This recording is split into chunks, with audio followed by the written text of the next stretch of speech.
The Boeing 737 is one of the most popular passenger jets in the world. Around the globe, the plane has carried more than 12 billion passengers. It's the backbone of the aviation industry.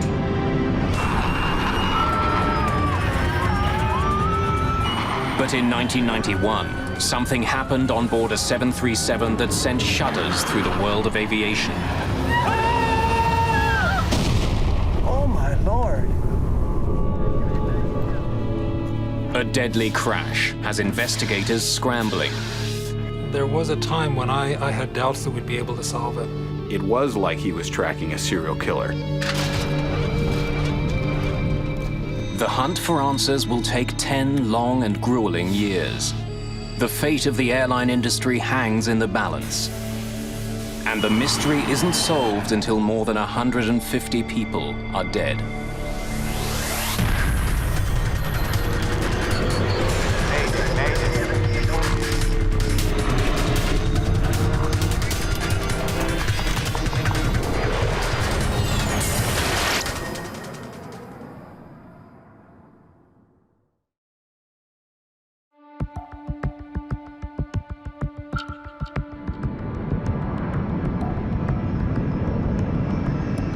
"9:40 a.m., March the 3rd, 1991.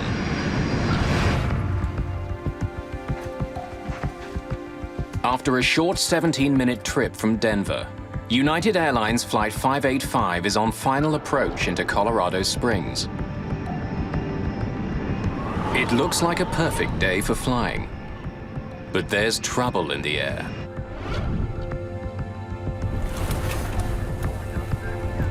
Nice looking day. Hard to believe the skies are unfriendly. There's been heavy turbulence during the flight, and violent gusts of wind are forecast over Colorado Springs. Never driven to Colorado Springs and not gotten sick. At the controls is 52-year-old Captain Harold Green, a pilot with 20 years' experience and a sterling reputation. Green's co-pilot is Patricia Eidson. At 42, she's one of the first female flight officers in United's history. Flight attendants, prepare for landing.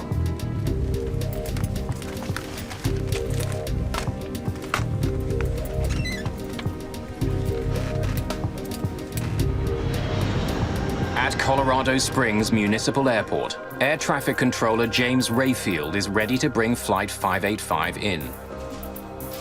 United 585, report the airport in sight. Got it? Yep. Airport in sight, United 585. Lower landing gear. United 585 is cleared for a visual approach to runway 35.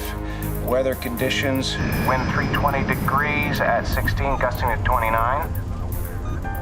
As its speed decreases, Flight 585 becomes more vulnerable to the turbulence. Eidson wants to know what other planes have experienced on landing. Any reports lately of any loss or gain of airspeed? Yes, ma'am. 500 feet, a 50-knot loss. At 400 feet, a 50-knot gain. And at 150 feet, a gain of 20 knots. Sounds adventurous, thank you. Starting on down.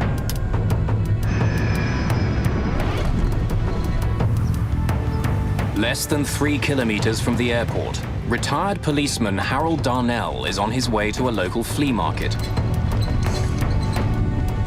A kilometer overhead, Green and Eidson focus on keeping their speed constant as they descend. Wait, a 10-knot change here. Yeah, I know. Awful lot of power to hold that airspeed. As United 585 approaches the runway, Darnell feels something strange. Oh, what the heck was that? Out of nowhere, a powerful gust of wind strikes his vehicle, almost blowing him off the road. Another 10-knot gain. 3 flaps. From the control tower, James Rayfield can now see Flight 585's final approach. As the aircraft closes in on the airport, the ride gets even bumpier. Well, we're at 1,000 feet. Then, without warning, the 737 starts to spin out of control. Oh, God, Fred!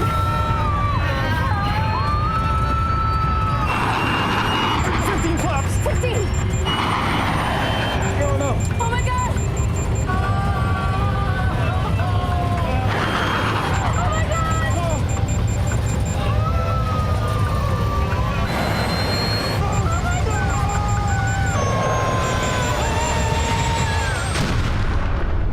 Oh my lord. Crash! Crash!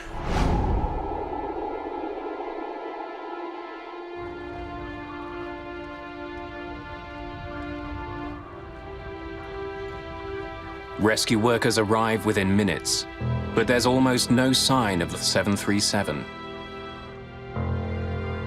The shattered remains of the 38-ton jet lie buried in a fire-blackened impact crater. The plane didn't skate or bounce, you know, like when a plane comes in normally and lands, it just nosed right in, and where it hits, where it stayed.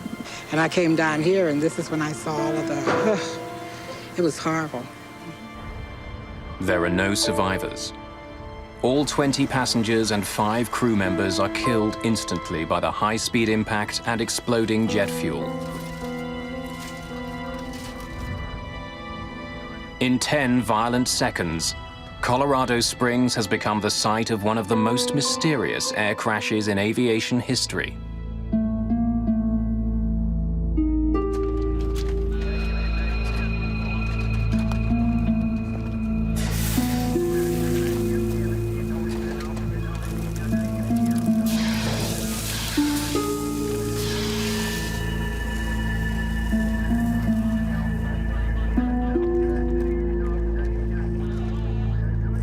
By nightfall, investigators from the National Transportation Safety Board descend on Colorado Springs.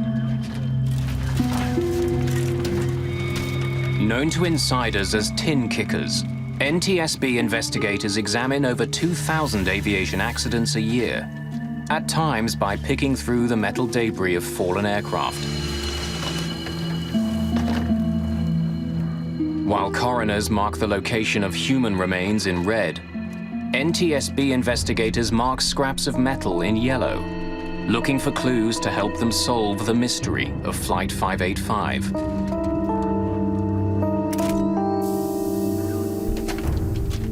Like investigating a mass murder, it's a tough job walking onto a crash site. Among the investigators assigned to the case is Malcolm Brenner, a specialist in human performance. His job will be to find out if the crash was caused by pilot error. The area was cordoned off by police, and there were Salvation Army trucks. I got a cup of coffee, a cup of hot chocolate or something, and I thanked them for it, and they said, "No, no, thank you." And they had this look in their eyes like, "My God, you have to go into this site." Clues to the fate of United 585 lie mangled in a deep black hole. The fuselage is crushed like an accordion in the impact crater. The rest of the plane is in pieces spread over an area smaller than a football field.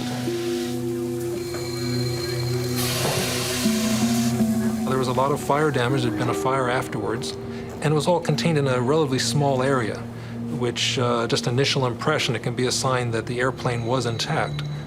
If there was a mid-air explosion or something came off the airplane, you'd expect that to be a much larger site. My first sense that it was going to take some time to investigate the accident was the damage that we saw in the parts. When they're burnt and broken, the process always takes longer.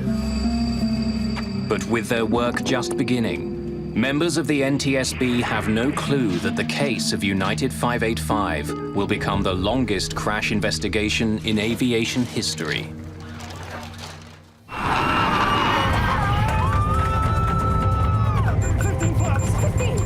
A clear late winter day in 1991 turned deadly in just 10 short seconds. Moments from landing in Colorado Springs, United Airlines Flight 585 fell out of the sky at 370 kilometers per hour.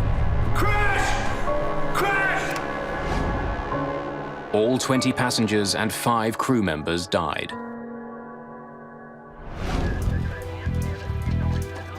The National Transportation Safety Board begins a painstaking investigation into the crash. Engine turbines, hydraulic pressure gauges, the cockpit voice recorder, and in-flight data recorder are all carefully extracted from the site, photographed, and sent to the lab for analysis.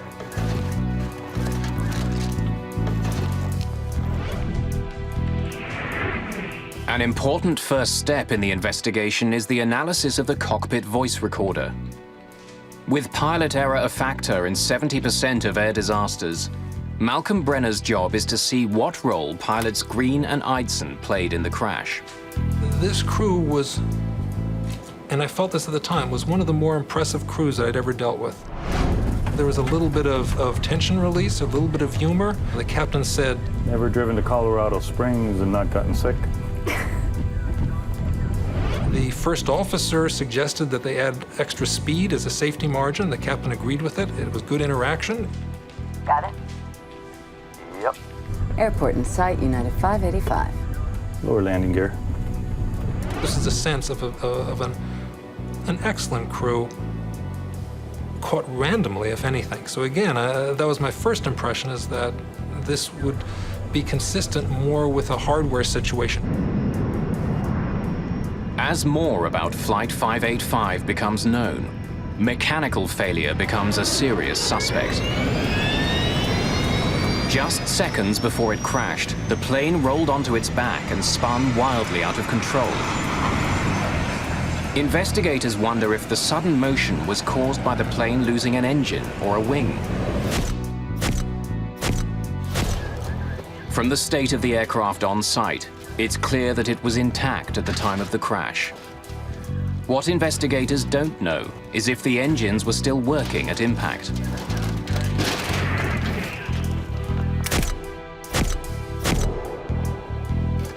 Technicians examined the engine turbines. They discovered dirt has been drawn deeply into every crevice. These blades were clearly spinning and sucking in air at the time of impact. The engines may have been running, but technicians aren't sure how well. The plane's hydraulic pressure dials are destroyed, their glass covers broken. The indicator needles have been snapped off by the force of the impact, but even these ravaged dials tell a tale. 15 flaps! 15! On close inspection, investigators find a critical mark. At the moment of impact, a dent was made on the faceplate by the jarred indicator needle. It proves that when United 585 crashed, its engines were running normally.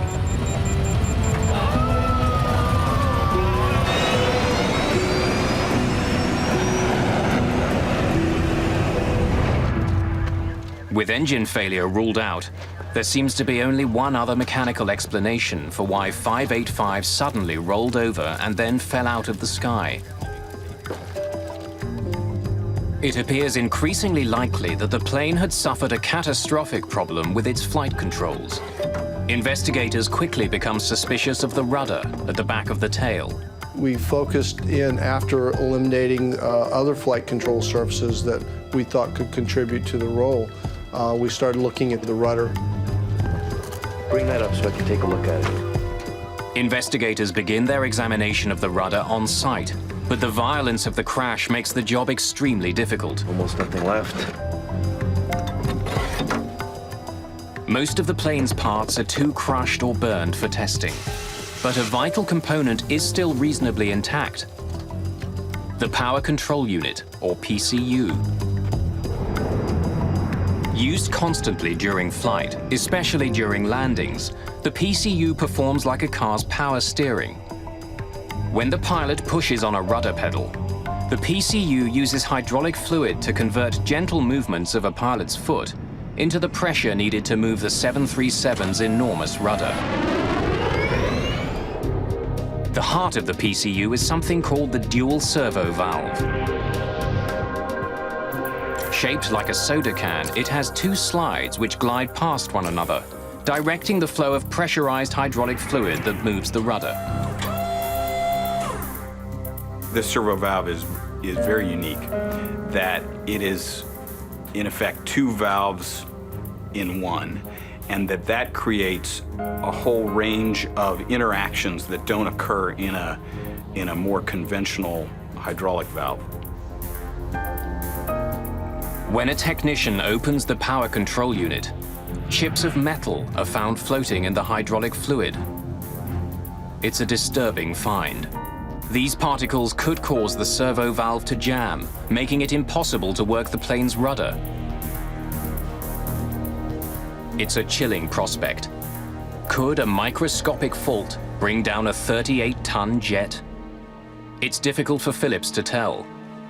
While more intact than much of the wreck, the PCU and dual servo valve are both damaged. The airplane crashed and burnt in a pretty confined area, and there was a lot of damage to the flight control components and the things we were testing and needed to test and look at. The more damaged the components are, the harder it is to take measurements and do functional testing. To test what he does have, Phillips travels to California, to the labs of Parker Hannifin, where the rudder control unit is made.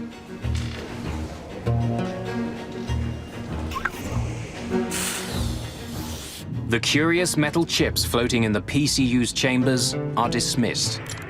Phillips is told that filters keep them out of the delicate servo valve that directs fluid and moves the rudder. Nothing else is found that could explain any sudden movement of the rudder on Flight 585. We didn't have any absolute indication or information that we could point to that said the rudder power control unit, the servo valve, or any part of that flight control system caused that accident. Phillips still suspects a mechanical problem, but with no conclusive evidence that the PCU or servo valve caused the crash, he's forced to sign off on the tests. It's a pass.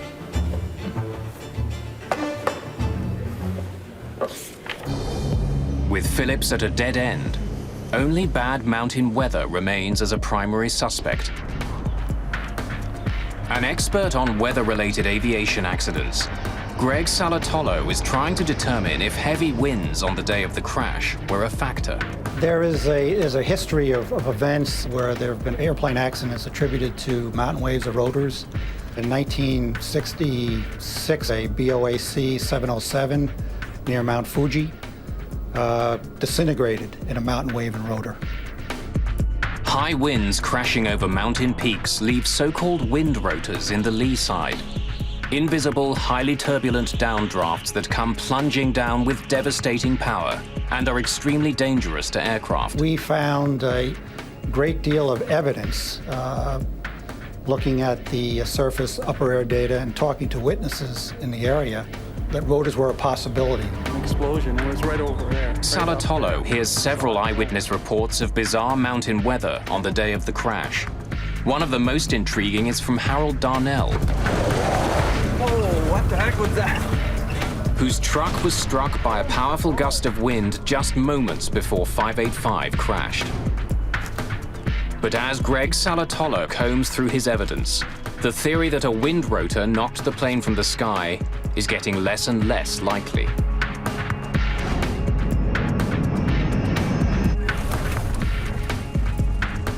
Nice looking day. Hard to believe the skies are unfriendly. Wind rotors are areas of extremely low barometric pressure. So if Flight 585 did pass through one, its altimeter reading would have spiked as the plane was blown suddenly upwards. There was no evidence that we saw that on the flight data recorder of 585. What the flight recorder did show was a fast and deadly drop in altitude as the plane fell to Earth.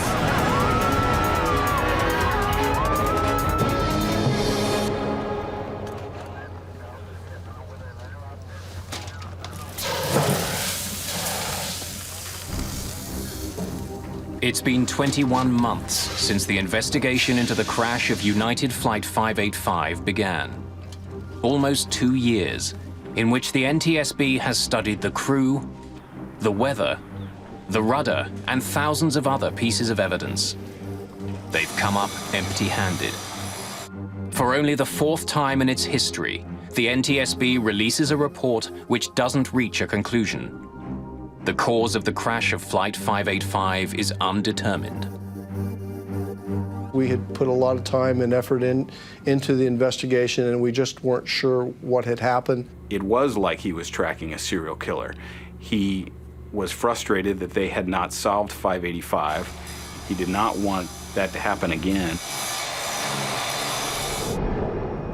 But almost 2 years after the report on 585 is released, the killer strikes again. At 7 p.m. on a clear, windless day, US Air Flight 427 is nearing Pittsburgh. Captain Peter Germano and First Officer Chuck Emmett are getting ready for their final approach. Folks, from the flight deck, We should be on the ground about 10 more minutes. Sunny skies, a little hazy.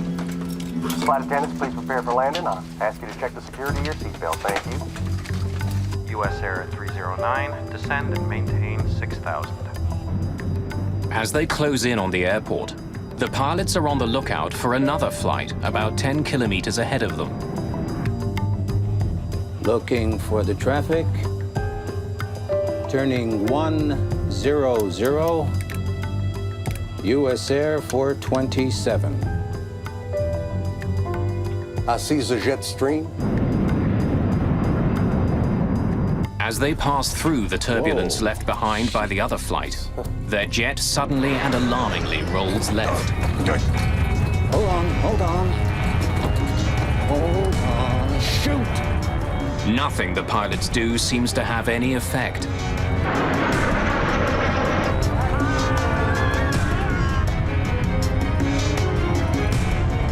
What the hell is this?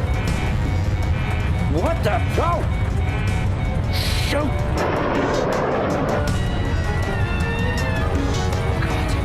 Oh God. 427, emergency!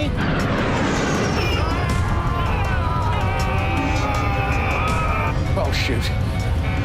Oh! Oh, God! Oh, God, no!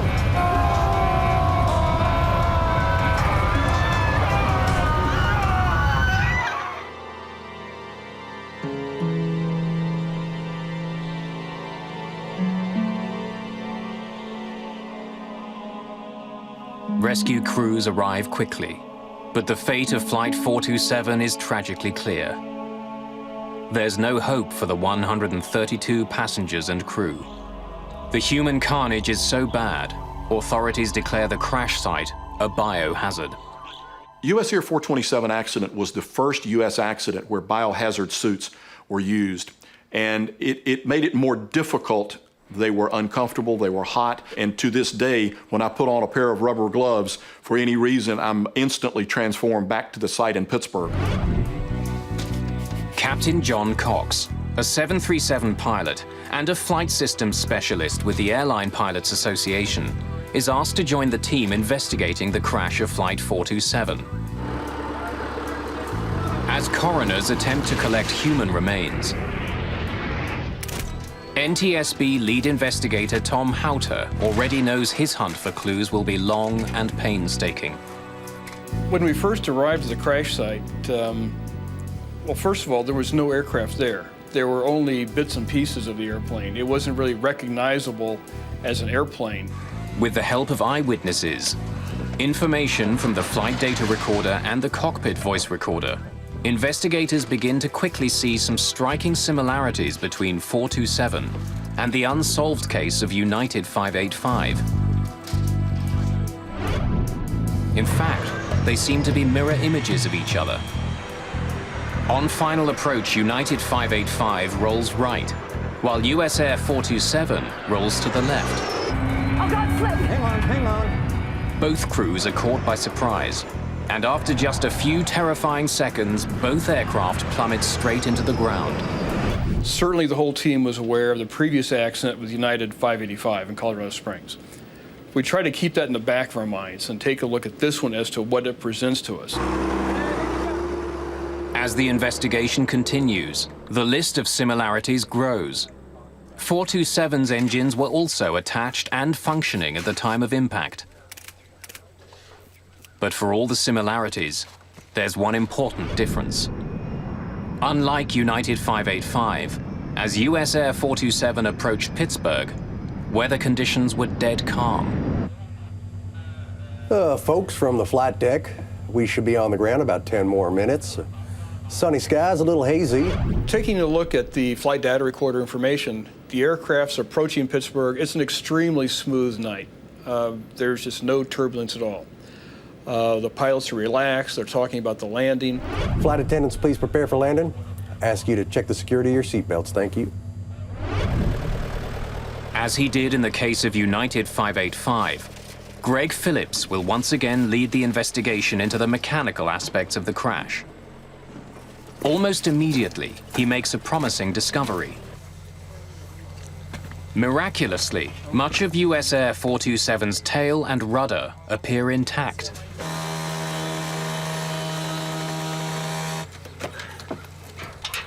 The hydraulic devices inside the tail have also sustained very little damage.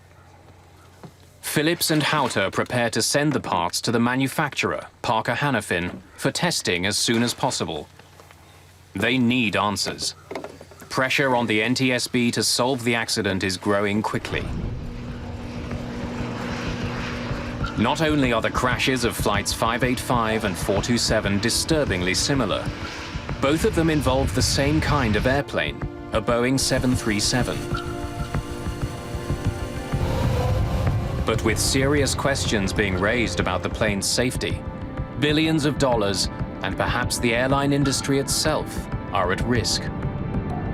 We couldn't live with the fact as investigators of having 2 unsolved 737 accidents. The airplane is in too much use, too wide a use around the world. It carries too many people every day. Unsolved was not an acceptable answer.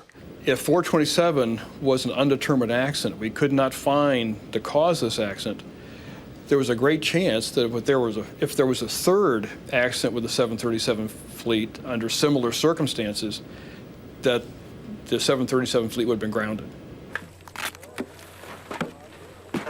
Careful with it.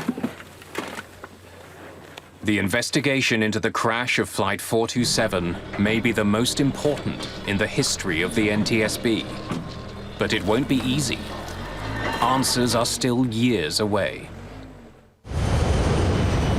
In just 3 years, 2 Boeing 737s have crashed in the United States with no survivors. Site United 585. In both cases, the planes were moments from landing. Flight attendants, please prepare for landing. And in both cases, the planes were under full power, but the pilots were unable to control their jets.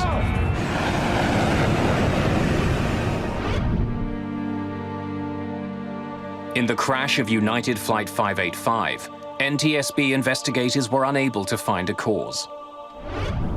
Now they're searching for clues into the second crash, US Air Flight 427. As the investigator in charge, I never allowed myself to think this investigation could go undetermined. We kept on pushing and kept on researching. As long as we had things to research, we kept on going. To find their killer, the NTSB can't afford to rule anything out. From the possibility that a collision with birds brought 427 down, to strange, even bizarre theories. They looked at electromagnetic interference. They got calls from people saying it might be Russian death rays. They considered everything. There were a couple of witnesses who gave reports of the aircraft suddenly descending and hovering before it blew up. We discounted those. But the investigation's primary suspect is the dual servo valve, part of the power control unit that moves the 737's rudder, and a suspect in the crash of United 585. Parker Hannifin made the valve. At its lab in California, investigators look inside the main cavity of the US Air power control unit. Just like in the earlier crash, they find tiny chips of metal floating in the hydraulic fluid. But once again, Parker and Boeing repeat their claim. Filters designed to stop any debris from interfering with the delicate metal slides have done their job. Investigator Greg Phillips wants to be absolutely sure. If the chips were blocking the slides, they would have left tiny scratch marks behind where they rubbed against the metal. But Phillips can't find any. Another pass. Okay. Phillips has technicians put the servo valve from Flight 427 through as many tests as he can think of, trying to find a weakness. If he can find one, it could explain why 2 planes were ripped from the sky. But he comes up empty. That unit passed all its operational tests. There wasn't any indication that it had failed, and it operated within the parameters we expected it to. Once again, the investigators are forced to shift their focus back to the pilots. By studying the plane's flight data recorder, investigators know that the jet's rudder was deployed fully to one side, what's called rudder hardover. We were definitely focused on rudder, on hardover rudder, full rudder input for about 20 seconds. It can be caused either by hardware, something unknown in the hardware, or it can be caused by pilot input. First Officer Chuck Emmett, who was flying 427, did indeed step down hard on his rudder and then held it there while the plane plummeted towards the Earth. It raised a grisly question. Was he trying to fly the plane into the ground? And looking at this, and being a pilot myself, is like, this doesn't seem like rational behavior. What the hell is this? Human performance specialist Malcolm Brenner listens closely for evidence on the cockpit voice recorder. What the? Go! Shoot! In this case, they had microphones right by their mouths, and you can hear as well as in real life or better. You can hear breathing sounds. Yeah, I see the jet stream. The cockpit recordings indicate that Flight 427's troubles began at the moment it flew through the jet wake of a Delta Airlines 727 that had just passed in front of them. Both pilots are startled by the wake. I see the jet stream. The first officer breaks off at the end of a sentence. I see the jet stream, and there's no more discussion of the jet stream or anything else. They both focus. Something happened here. Captain says, "Sheesh." It was such a smooth flight that it was a momentary jolt that they just hadn't anticipated. And with that, the pilots got on the controls and immediately, put in a rudder input.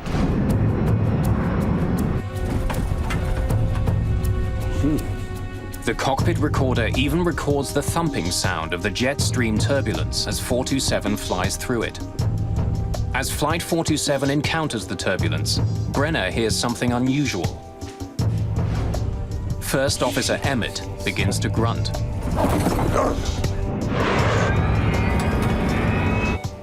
The grunting is unusual. The controls are designed so that pilots don't need to grunt. They're specially designed around human capabilities. So to have someone grunting is typically a sign of emergency. By matching data from the flight recorder with the crew's voices, Brenner is able to confirm that Emmett's grunts begin a split second after he pushed down on the rudder pedal, and 3 to 4 seconds after the wake turbulence affected Flight 427. What the hell? On their own, the cockpit voice recordings prove very little. But it seems clear that the crew weren't trying to crash their plane. Something happened which took them by surprise. They reacted as quickly as they could, but nothing they did seemed to help. What the hell is this? It's been almost 2 years since the crash of Flight 427, and the investigation has stalled. Now 2 737s have gone down in startlingly similar ways, and investigators still don't know why. We were all frustrated as months wore into years. What were we missing? It definitely took a toll in their personal lives. They worked incredibly long hours. They never stopped thinking about it. We were going up against an aircraft that had an incredible safety history. It was really everything you could see for 30 years. This has been a great airplane. We were trying to prove that there was something wrong with the straight A student. It clearly was on his mind. He, at one point, had a nightmare about it where he dreamed that he was in front of a congressional committee that was grilling him on now there had been a third 737 crash, and in Tom's dream, all the cameras were pointing to him, and a congressman asked, "Why didn't you ground the fleet?"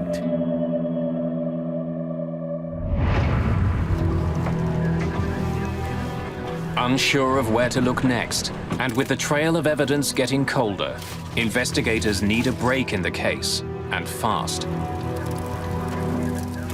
East Wing 517, you're clear for landing.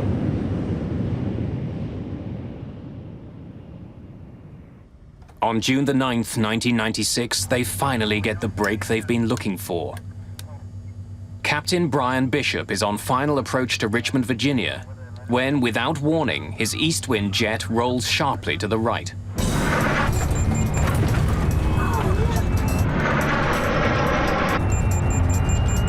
We didn't know to what extent, but we knew we had a problem with the rudder.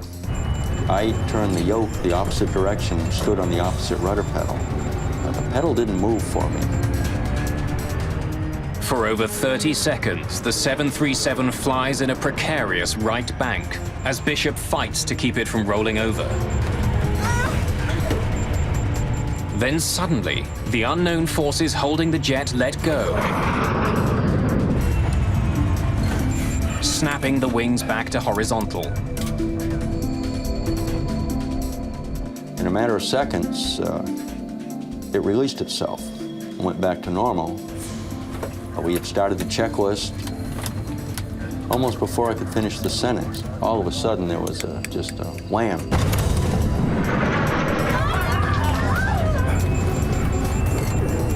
For a second time, the 737 is pushed onto its side. For 30 harrowing seconds, the 737 takes on a life of its own. Then, once again, as quickly as it began, the rollover stops. After the second time, I looked at the first officer and I said, "Declare an emergency. Tell the controller we have flight control problems."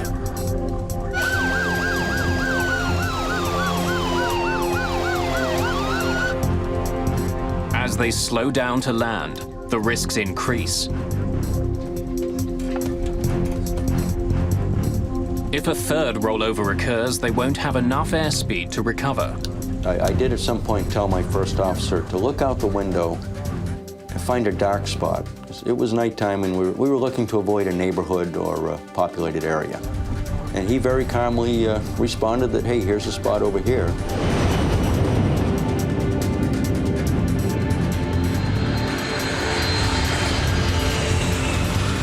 But there is no third rollover.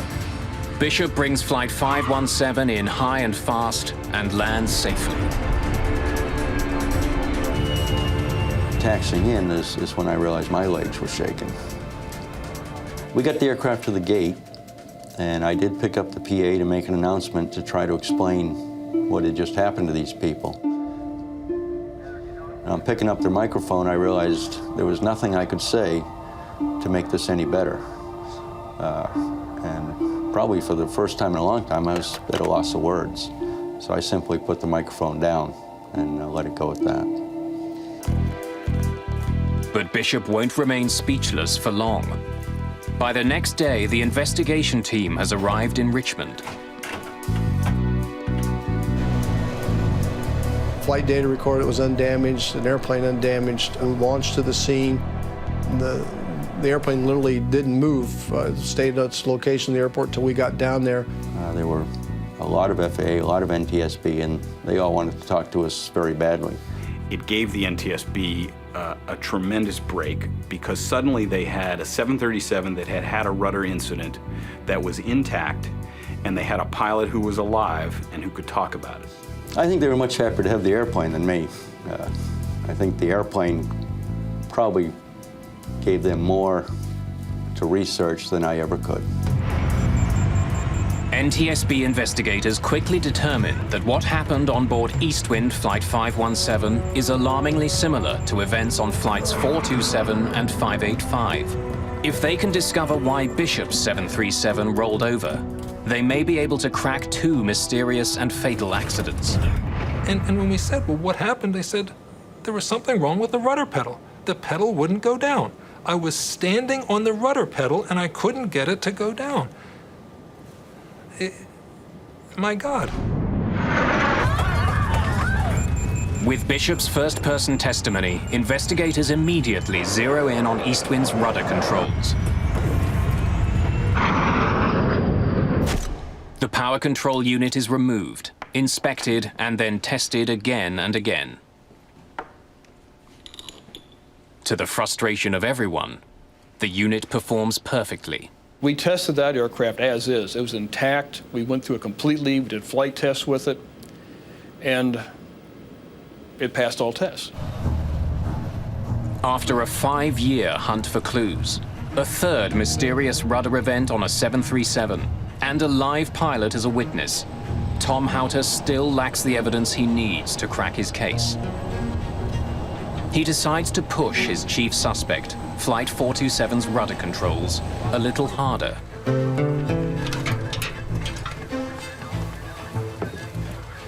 One fellow mentioned a test they had done in the military of a thermal shock, where if you had the actuator being very cold and put in very hot hydraulic fluid, it would cause it to react in strange ways. So we put together a thermal shock test. And this test was extreme, to say the least. On August the 26th, 1996, in Valencia, California, NTSB investigators gather to watch the torture test of US Air 427's PCU. After soaking it in dry ice, the PCU is blasted with nitrogen gas to simulate the minus 40-degree temperatures at 10,000 meters. Then it's quickly injected with superheated hydraulic fluid and given the command to start working. As we were standing there listening to the actuator move left and right, it stopped. And it was not commanded to stop. It just jammed. Stopped working completely. Take a look. Systems investigator Greg Phillips now asks that the valve be taken apart and scanned for scratches. They find none. Look at that. Doesn't leave a trace. It's a crucial breakthrough to solving an almost perfect crime. Not only have they proven that the valve which controls the rudders can jam, no evidence is left behind. Tom Houter and his team have now found that a small hydraulic valve that controls the rudder of the world's most popular commercial jetliner can jam in the right circumstances. It's an ominous discovery, but incredibly, there's another shocking surprise in store for the investigators. October the 15th, 1996. For the last 5 years, the National Transportation Safety Board has been struggling to crack its toughest case. 2 completely separate but seemingly linked accidents. The crash of United 585 killed 25 passengers and crew. 3 years later, the US Air Flight 427 disaster took another 132 lives.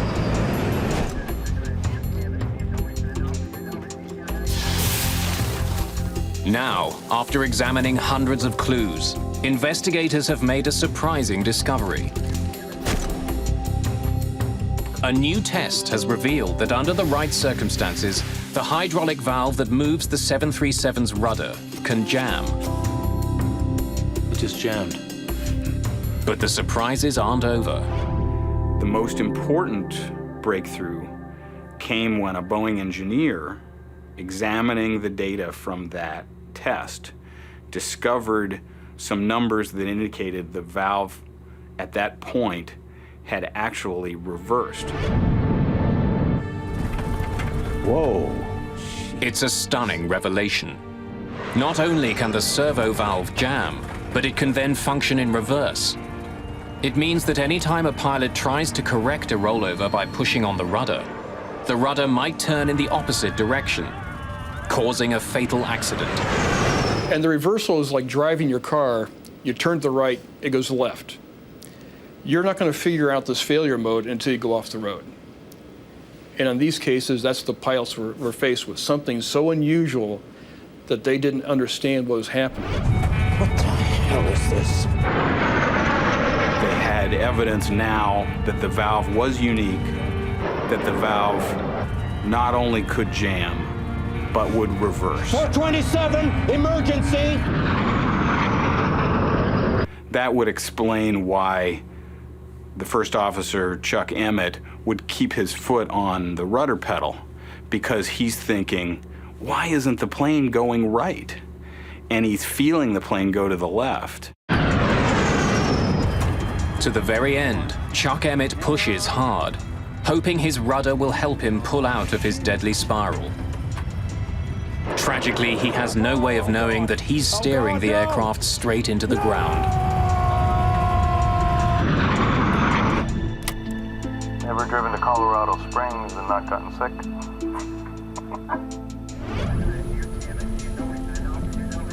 Flight attendants prepare for landing. Satisfied that they've determined the cause of the crash of US Air 427, the NTSB turns its attention to the unsolved case of United 585. Another 10-knot gain. Going back to Colorado Springs, you could follow a progression of what the captain was doing. He's close to the ground, and suddenly, under rudder reversal, he puts in a little bit of pedal. The pedal violently pushes his leg back. Oh, God! Slip! 15 flap! 15! Rudder reversal certainly fits what I know about this crew and how it fits. We were able to show the failure mode. It matched the flight data recorder from each aircraft. It fit like a glove. So we now had a lot more information we could apply to United 585. And based on that, we redid the accident report. Oh my God! From rudder reversal to impact took less than 10 seconds. 585's flight crew had no chance to save their plane or passengers. In the aftermath of the investigation, sweeping changes were made to improve the safety of the 737 and the entire aviation industry. New training protocols were designed to help pilots react to unusual in-flight events. In the 737 fleet, pilots are now trained on how to react to both rudder hardovers and reversals. The scenario of the US Air 427 accident, if the crew had the information that we have today, I believe they would have landed safely in Pittsburgh that evening. The FAA also directed Boeing to redesign the rudder's dual servo valve to eliminate the potential for reversal. Boeing spent hundreds of millions of dollars to replace the valves on thousands of 737s around the world.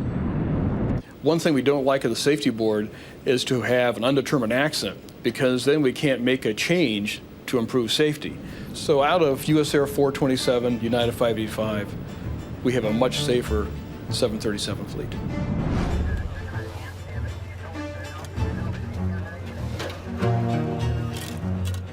It took NTSB tin kickers 10 years to solve the mysterious crashes of flights 585 and 427, the longest investigation in aviation history. There are still some people in aviation who don't think the NTSB got it right. But I became convinced after talking to many, many, many people, pilots, engineers, people at Boeing, and spending a lot of time with the investigators, that they did get it right. Since the replacement of the 737 servo valves, there hasn't been a similar crash of the most popular, most profitable plane in the world.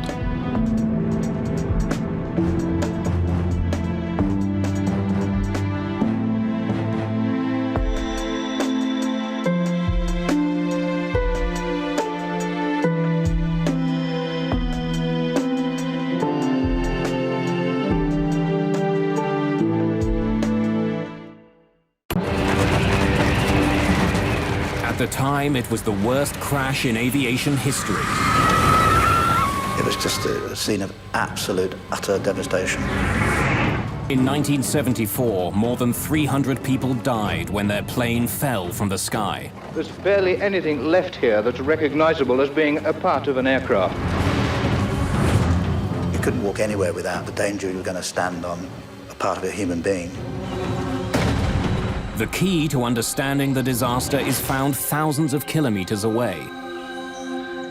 An unusual piece of evidence that tells the troubling story of a crash that could have been prevented.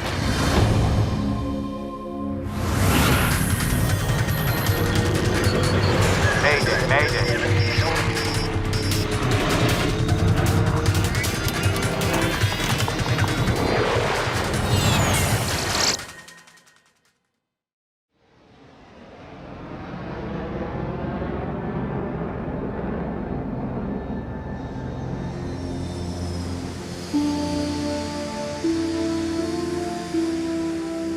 June the 12th, 1972. One of the newest members of American Airlines fleet is in Detroit, Michigan. John, Paige. Flight 96, a brand new DC-10, is getting ready for takeoff. Captain Bryce McCormick and co-pilot Paige Whitney have been in the plane for hours. Back there, so when we're in flight, if you can get a chance just to look at that. Detroit is just a stopover on a flight from LA to Buffalo and then to New York. You got there? You ready to try one, Paige? All right, sir.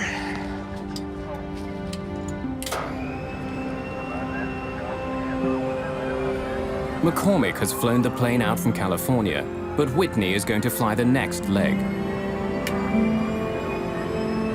Both men want as much time at the controls as possible. Neither one of them has more than 75 hours flying the DC-10. Few pilots have more. There simply aren't enough of the planes in the air. In 1972, the DC-10 had just been introduced. The plane is the latest advance to passenger jets. Its style and its size set it apart from other airliners. The McDonnell Douglas Corporation has spent more than $1 billion developing it. In the late 60s, there was a race going among the three major manufacturers of jetliners, McDonnell Douglas, Boeing, and Lockheed, to see who could get the first jumbo out. So they got really busy on getting this DC-10 into production as fast as they could. And one of the things that they could not suffer were many delays based on some problem with the design. American Airlines is one of the first companies to buy the plane.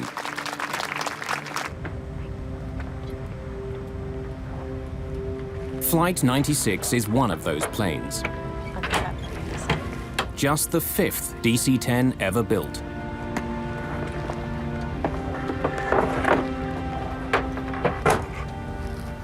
Cydia Smith has just been trained to be the chief flight attendant on the DC-10. I was excited because it was one of the first jumbos that we had. And I was going to have the opportunity to fly number 1, which is what I always wanted to do on a big jet.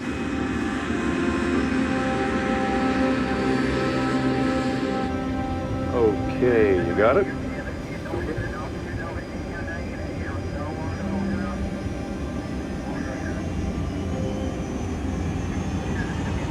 Hand on the wheel. I got you.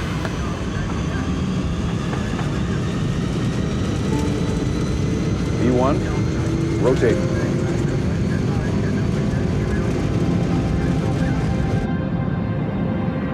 Just after 7 in the evening, Flight 96 lifts off from Detroit Airport.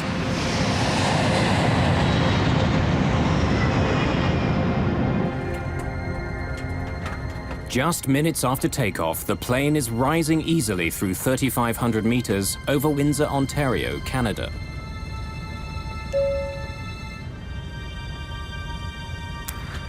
I was sitting in my seat, and the captain had turned off the fasten seatbelt sign, and I was making my way to the galley, and I had to go sort of downhill because we were climbing to go to the galley to turn on the coffee.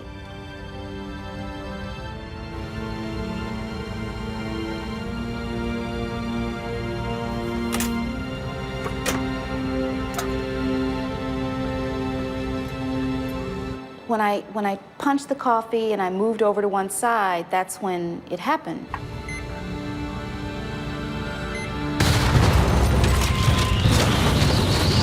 I remember falling over because the plane was like this, but all of a sudden it just went like this.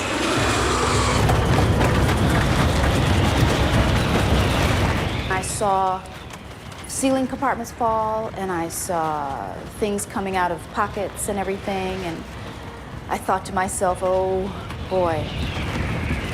It felt like the last day of my life. We hit something! We lost an engine here! In the cockpit, the crew is fighting for control of their jet.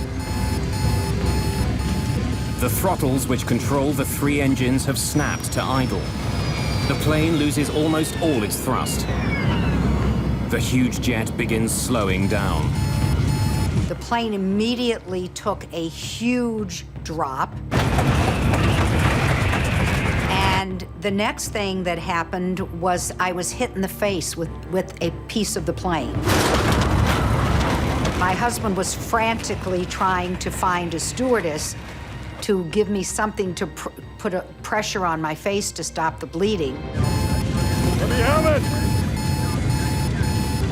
McCormick takes over control of the plane. He and Whitney wrestle the jet level. But Flight 96 has been badly damaged. Have we got hydraulics? No, I've got full rudder here. The rudder on the tail, which controls the direction of the jet, is jammed to the right. That's forcing the plane to swing dramatically in that direction. While McCormick fights to turn his damaged plane back to Detroit, Cydia Smith is shocked to see a gaping hole in the floor of the main passenger cabin. People were asking me, what to do, and I knew that I didn't know what to tell them. Smith has been able to account for all of her passengers. But flight attendant Sandra McConnell is missing. Sandra! Can you hear me? Sandra, where are you? And finally, I saw her come out of one of the bathrooms. McConnell has to cross the hole in the floor to move to safety.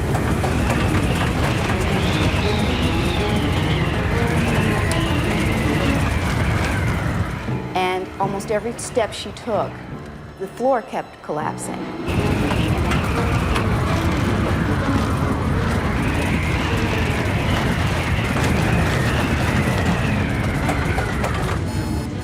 The crew brings up power to the engines on the wings.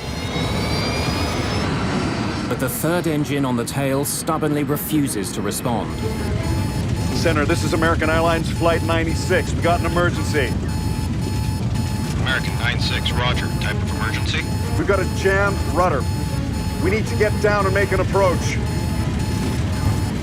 Along with his engine and his rudder, McCormick is also having trouble controlling the elevators on the tail of the plane. They help him move the massive plane up and down. They're slow to respond, but he can move them. The situation isn't completely hopeless. I think it's going to fly! American 96, turn further right, heading 200. Without complete control of the elevators, and with a rudder that's frozen to the right, McCormick has to use his engines to turn the plane. By increasing the thrust on one side of the plane, he can change direction. But it won't be fast. I have no rudder control whatsoever. So our turns are going to have to be very slow and cautious.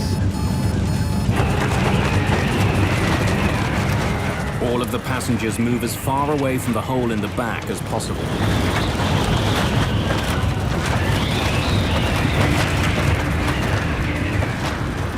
But apart from the cut to Loretta Kaminsky, so far there are no other serious injuries.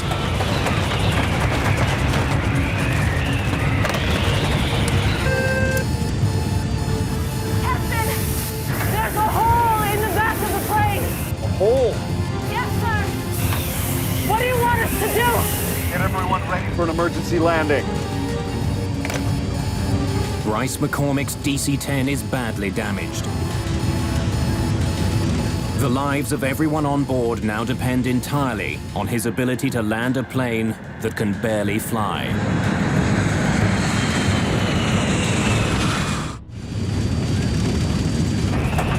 With explosive suddenness, a short flight from Detroit to Buffalo has become the most challenging flight of Captain Bryce McCormick's career. He's down an engine, and he can't move his rudder.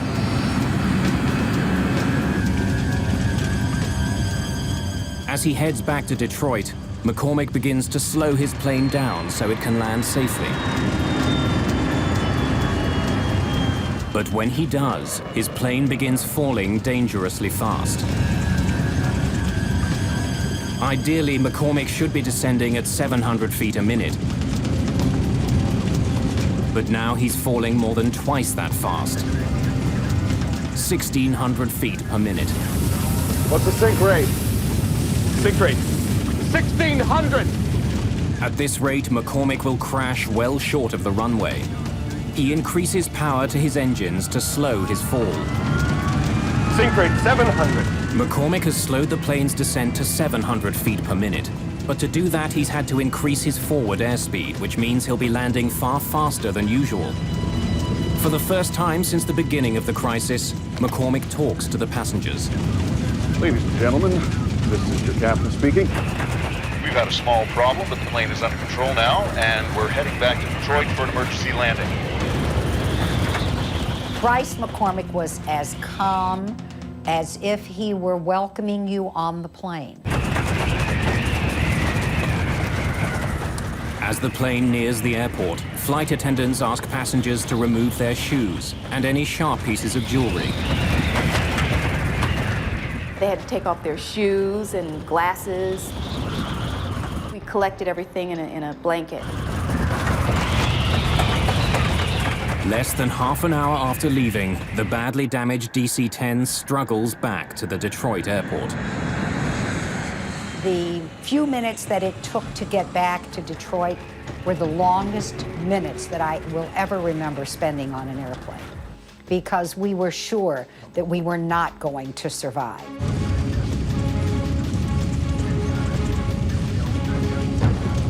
Captain Bryce McCormick now needs to give the jet even more power to push the nose up for landing.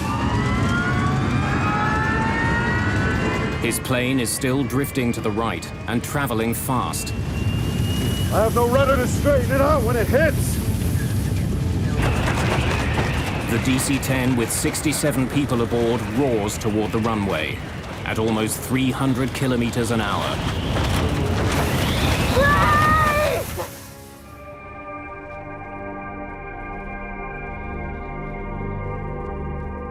The landing was the most frightening part of the entire flight.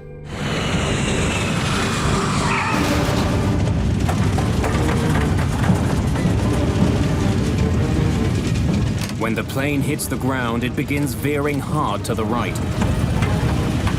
Once the plane landed, it seemed like we just went on forever. I mean, it was just forever. One set of landing gear wheels runs off the runway and through the grass.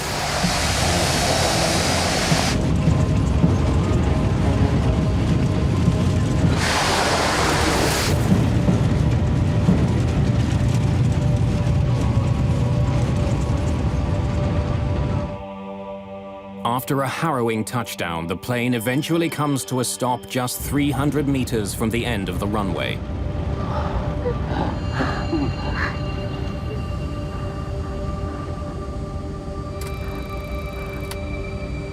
Okay.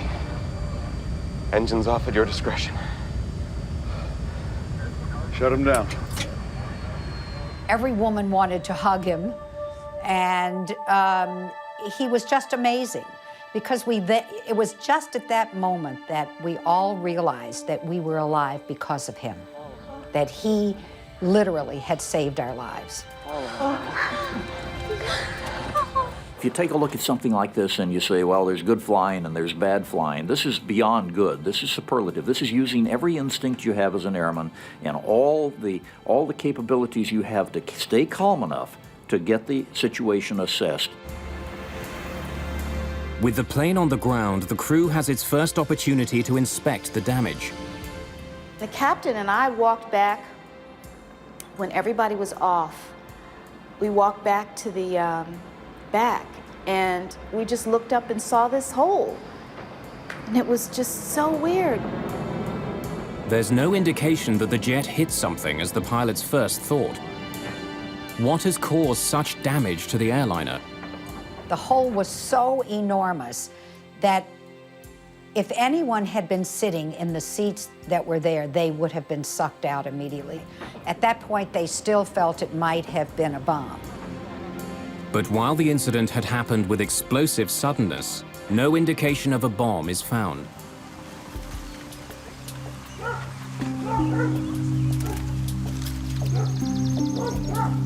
As investigators begin their work, they discover that not all of the DC-10 is at the Detroit airport.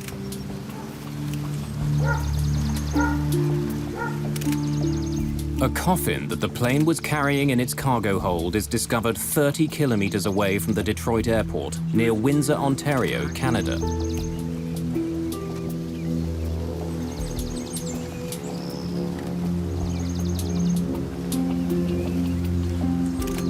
Investigators also find the plane's rear cargo door.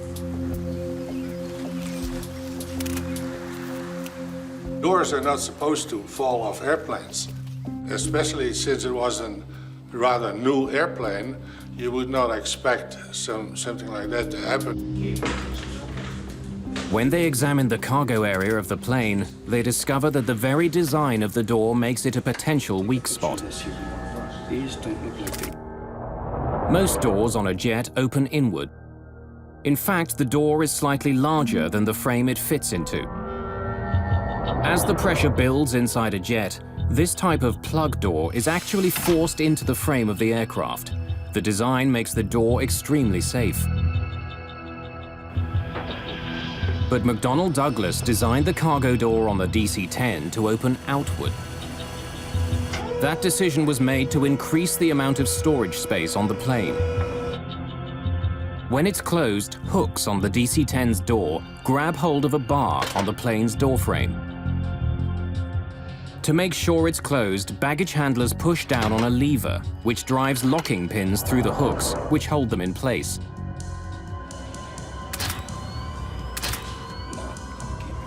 When investigators examine the cargo area of the plane, they don't find any structural damage around the door. When they study the locks on the cargo door itself, they find that the latches are not completely closed. And the pins that are supposed to make sure the door is locked are not in their locked position. When we interrogated the cargo handler that closed the door, it became immediately apparent that he used excessive force to close the door. And in fact, he said he had to use his knee to get the door handle to go flush. Investigators make a frightening discovery.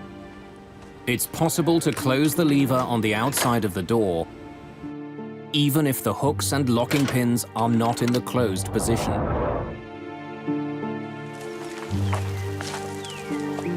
Paul Eddy is a journalist who investigated the history of the DC-10. What Windsor showed is that you could actually pull the handle in order to buckle the top fixture so that the handle went home properly, but the locking pins had not gone through the spools. Engage the lever. This means that baggage handlers can believe the door is closed when it's not. Not only can the outside lever be closed without the locks being fully engaged, there's no way for the crew of the plane to know. The faulty locking pins will still turn off the warning light, even though they aren't in their proper position. The door was a ticking time bomb. As passenger jets climb, the difference between the pressure inside the plane and the pressure outside the plane grows. If a door isn't properly shut, it will blow out with explosive force. The problem on the American Airlines flight began as the plane passed through 3,500 meters. When the door blew, the coffin in the cargo hold was sucked out. When the air pressure inside the plane was released, anything that wasn't firmly attached was pulled out of the airliner. It's a really startling thing if you're not expecting it. What you've got is a lot of air stuffed inside this pressure vessel that now wants to get out. And the bigger the airplane is, the more powerful the hurricane of air leaving the airplane is during that period of time. By itself, explosive decompression does not make a plane unflyable. So why had Captain McCormick experienced such difficulties controlling his jet? Investigators take a closer look at the back of the plane's cabin and learn that the very design of the DC-10 makes it vulnerable. When the cargo door blew off, there was so much pressure on the floor of the cabin that it collapsed into the cargo compartment below. When it did, the floor ripped into some of the plane's critical control systems. When it collapsed the floor, it took the cables that controlled number 2 engine, and it took most of the cables, or impeded most of the cables that had to do with the flight controls in the back. I think it's going to fly! It left McCormick just enough control to keep his plane level.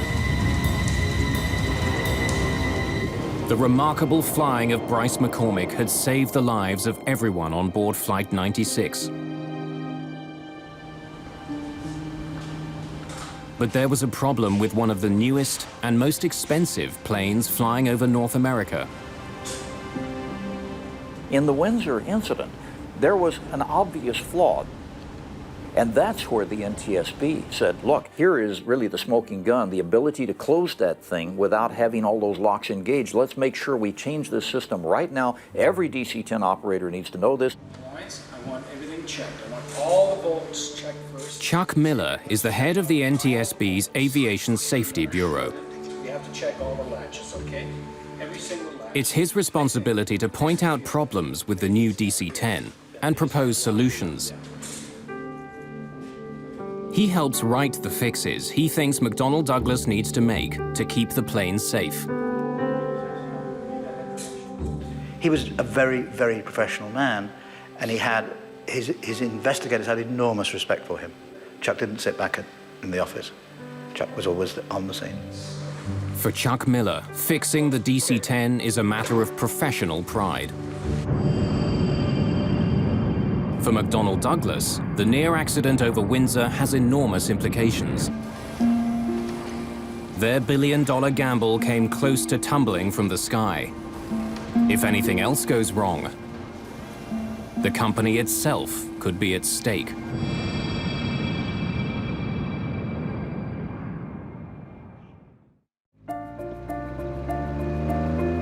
March the 3rd, 1974. A perfect spring-like day in Paris.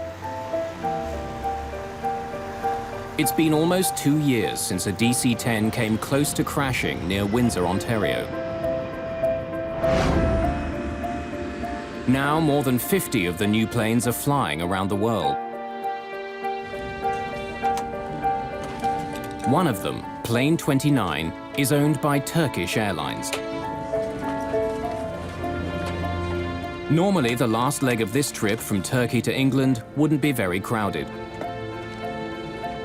But today, the DC-10 is filling up fast. People are squeezing into seats throughout the plane.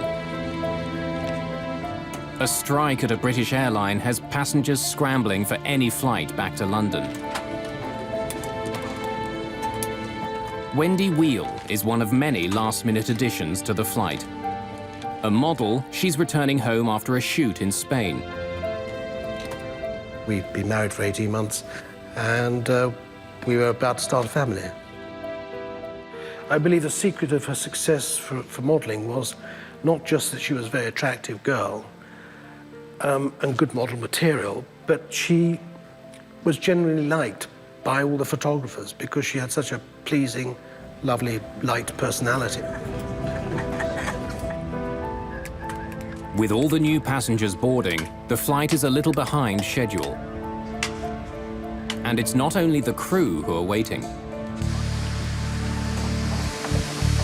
At the back of the plane is baggage handler Mohammed Mahmoudi. With all the new passengers, he's not sure if there are any more bags to load. C'est tout. Vous êtes fini. Bien, j'ai l'affaire. Not expecting any other luggage, Mahmoudi locks the rear cargo door.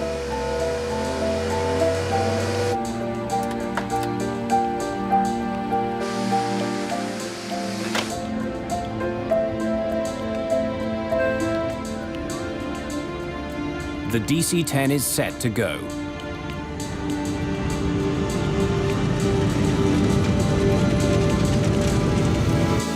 Just after 12:30 in the afternoon, THY Flight 981 lifts off into the skies above Paris.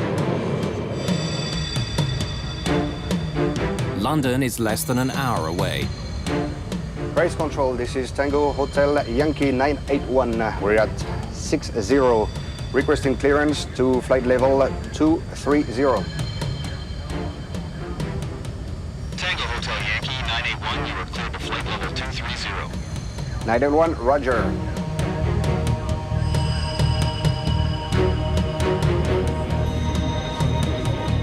As it flies away from the airport, the DC-10 continues to gain altitude. 2,700 meters, 3,000 meters, 3,300 meters.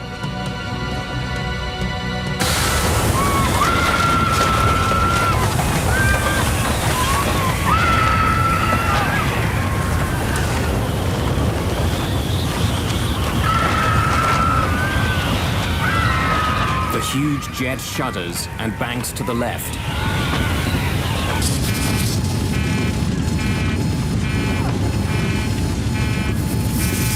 What happened? The cabin blew out! Are you sure? Just 16 seconds after the start of the crisis, the crew struggles to save their crippled jet. The nose is pitching down, the plane picking up speed. Bring it up! Hold on, no! I can't bring it up! She doesn't respond! Passengers at the back of the plane witness a horrifying scene.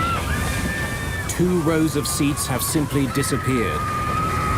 Through a huge hole in the floor, passengers can see the sky over France.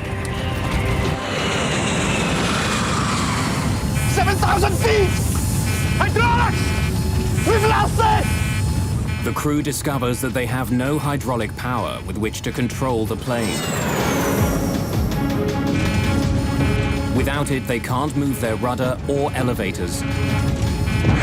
Even without its most basic controls, the plane begins to level out. But it's fallen too far. Looks like we're going to hit the ground! Speed! The DC-10 is traveling almost 800 kilometers an hour.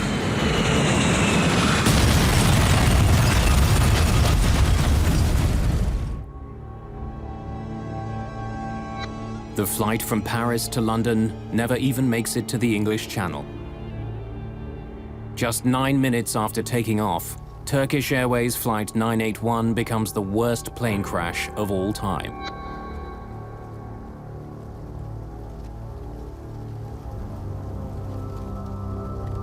In London, the flight is listed as delayed. The news of the crash comes out slowly.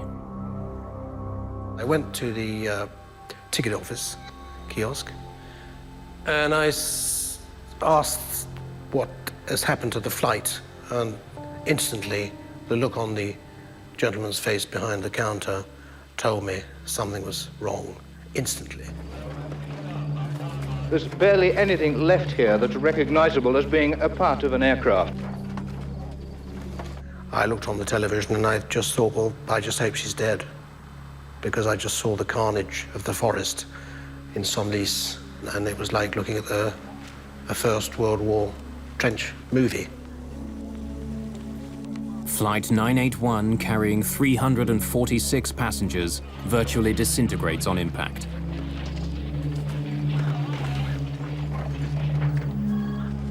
There are no survivors. It was just a scene of absolute, utter devastation. And the litter of personal possessions, electric wires, bits of metal, bits of bodies, just strewn everywhere. I mean, you couldn't walk anywhere without the danger you were going to stand on a part of a human being. I still have nightmares about this, even though it's 33 years ago. Investigators for the French Accident Investigation Bureau are quickly on the scene. My first job was to evaluate the scope of the wreckage and to begin the first investigation on the spot.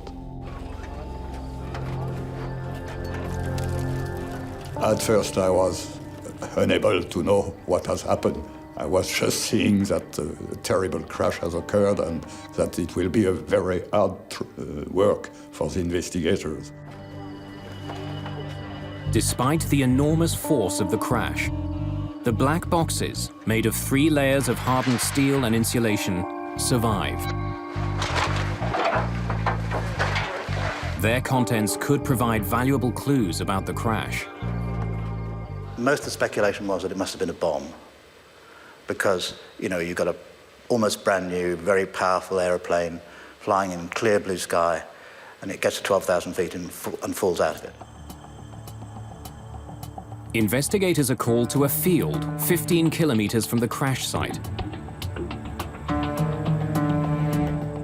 They find a piece of fuselage and 2 rows of seats from the DC-10. Somehow, they fell free of the airliner before the rest of the plane smashed into the forest. When investigators arrive, the bodies of the passengers who were in the seats have already been removed. When relatives of those who died in the crash arrive in France, they're directed to a small church in the town of Senlis. One of the saddest sights I've ever seen is in this church. They laid out on tables everything they'd found, you know, clothing, possessions, teddy bears, rings, watches, and then relatives who wanted to were allowed to come and walk around these trestle tables with all this stuff laid out.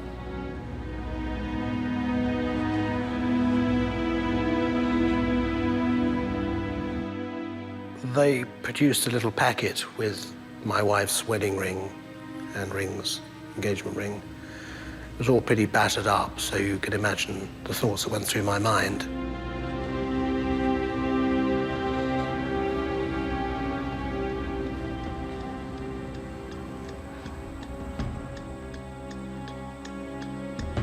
Since the accident involves an American plane, the NTSB's Chuck Miller joins the investigation.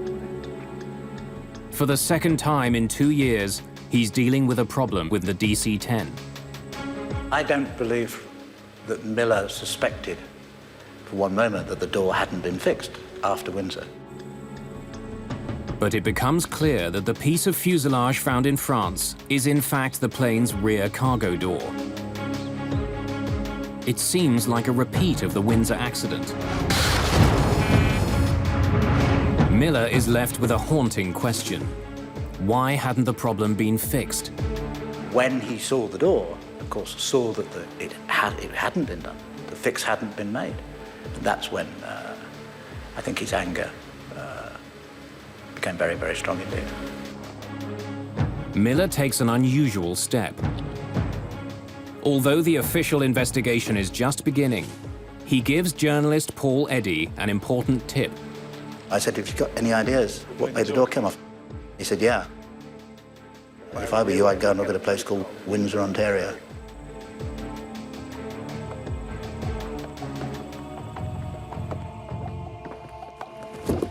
Hello. I'm Chuck Miller. Miller shares his suspicions with the French investigators. Could you please pass these around?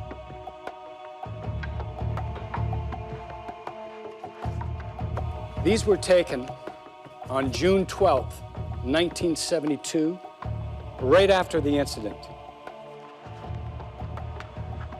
We have asked for the report on the Windsor accident, and our American colleagues were also volunteers to give us a lot of details. Now, we had an American Airlines flight from Detroit to Buffalo have its cargo door blow off. And he has been very frank and had explained what he was thinking of the Windsor accident. After all the work done during the American Airlines investigation, had something been overlooked? Was there another problem with McDonnell Douglas's enormous plane?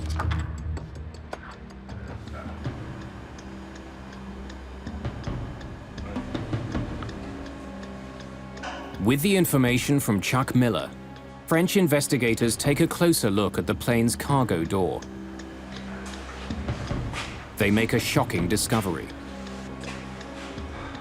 There is no new problem. It's just like the American Airlines case all over again. The latches that are supposed to hold the cargo door closed aren't locked.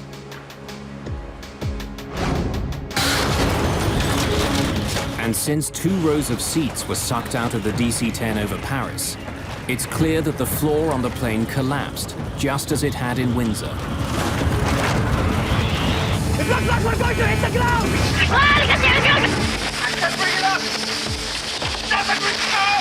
In fact, when investigators listen to the cockpit voice recorder,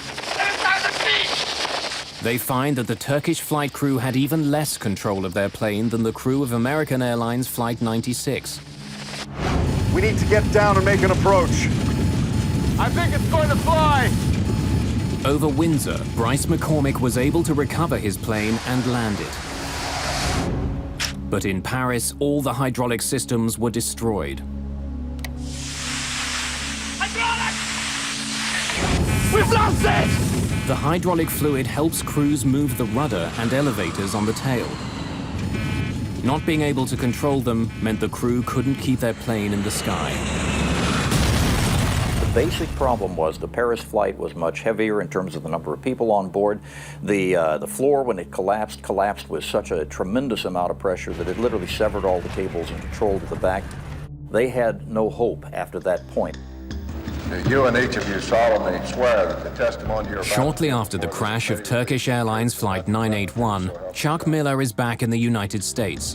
Our first witness this morning is Mr. C.O. Miller, Director of the Bureau of Aviation Safety of the NTSB. This time, he's facing questions from American senators. A potentially catastrophic design defect. A special hearing begins to find out how a problem that was identified in 1972 could bring another plane down 2 years later. Of course, our understanding up to this time, they all had been. What you've got to now discover is why wasn't that door fixed?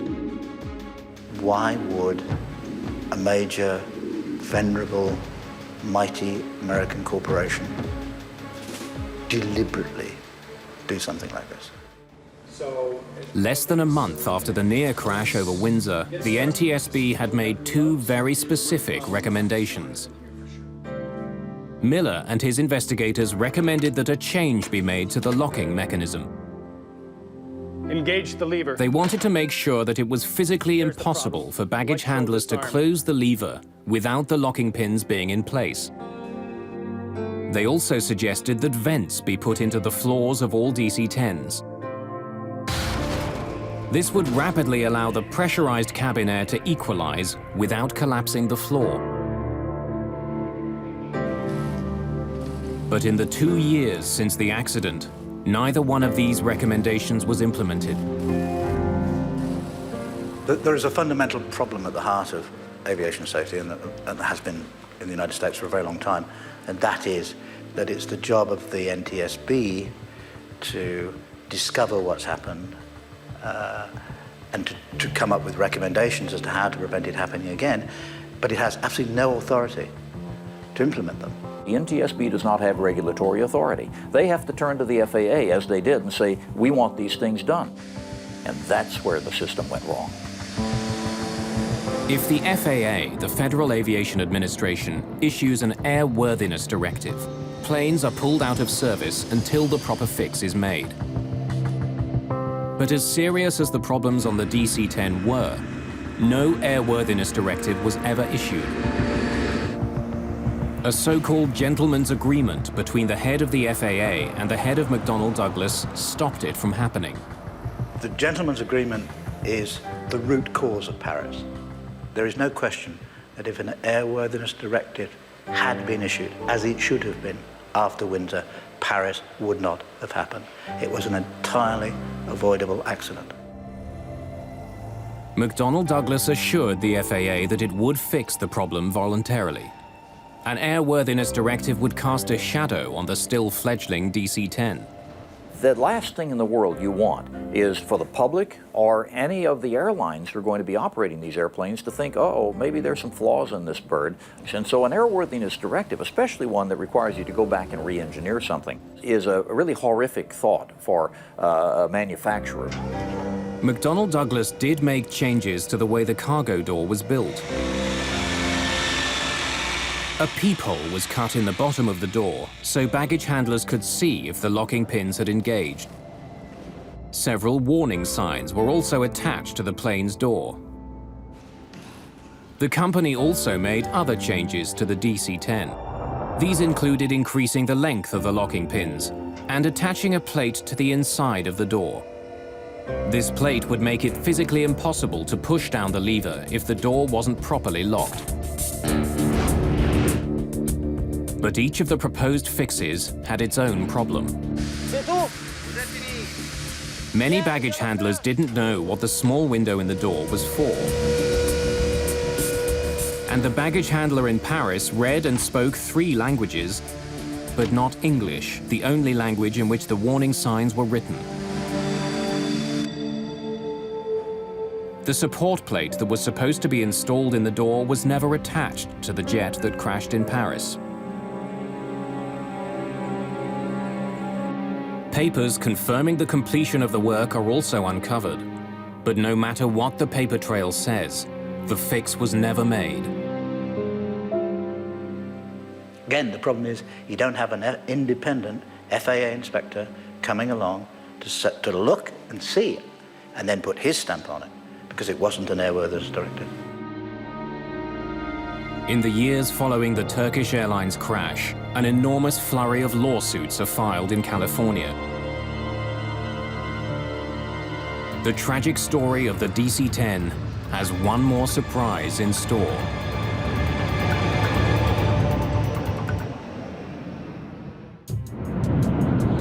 It's 1974, and an unprecedented series of lawsuits are being filed against McDonnell Douglas. The families of those who died near Paris want someone held responsible. As time went by, I learned more and more about what actually happened and realized that it was not an accident as we would call an accident. It was totally avoidable. My goal was to expose these people. In the weeks leading up to the trial, lawyers who are involved in the case have access to the entire history of the DC-10's development. They're not the only ones who pore through the evidence. So does journalist Paul Eddy. We were determined to get to those documents and that testimony. Somebody gave us a key to the depository where the documents were, and so at night we would go in and then had a huge accumulated pile of documents to go through in order to find out what they've been up to.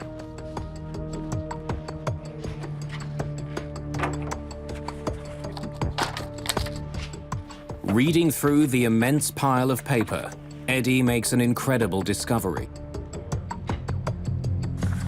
A memo written by Don Applegate the director of product engineering for Convair, the company who'd built the cargo door for McDonnell Douglas.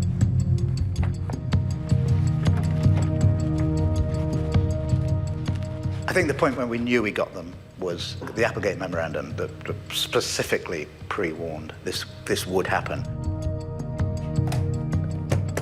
The memo is a damning indictment of the cargo doors that were being made for the DC-10 and the lack of venting in the cabin floors.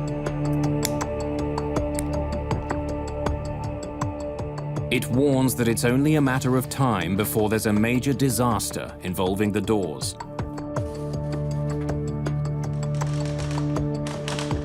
The airplane demonstrated an inherent susceptibility to catastrophic failure when exposed to explosive decompression of the cargo compartment.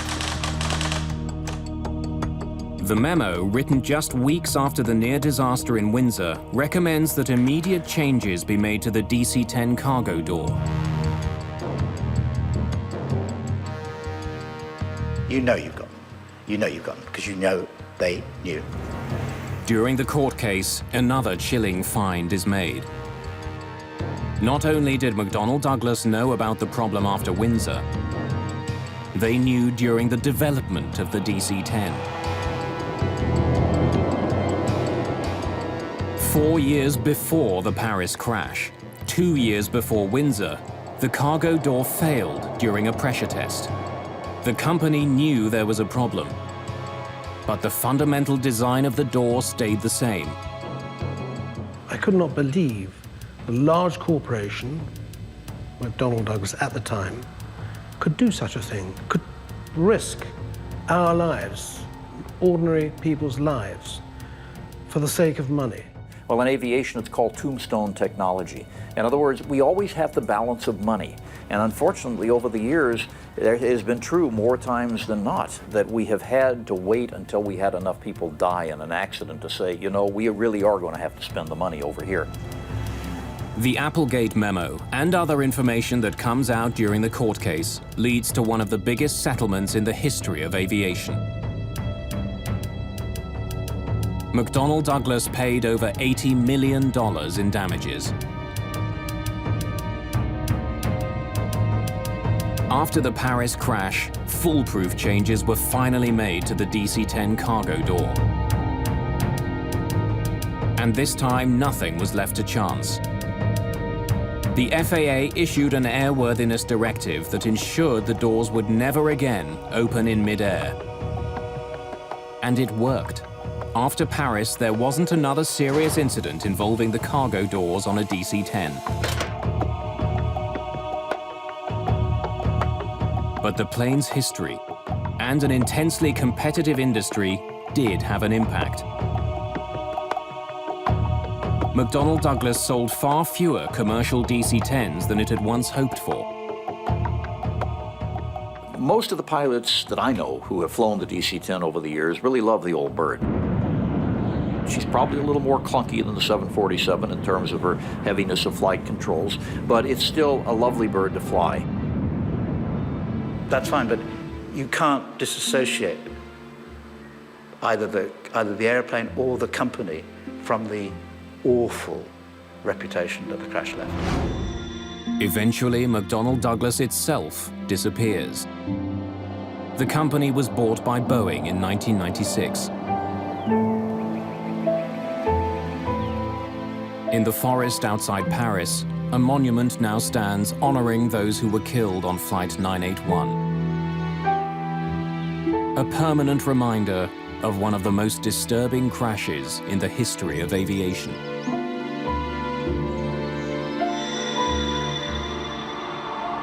You never forget. And I've gone on to lead my life for 30-odd years, but I've never forgotten. People to this day think it was an accident, and it wasn't.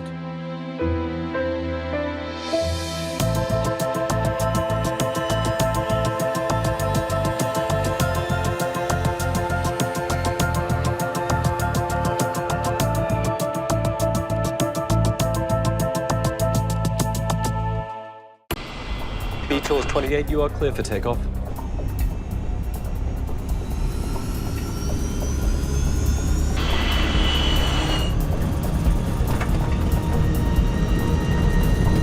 Knots.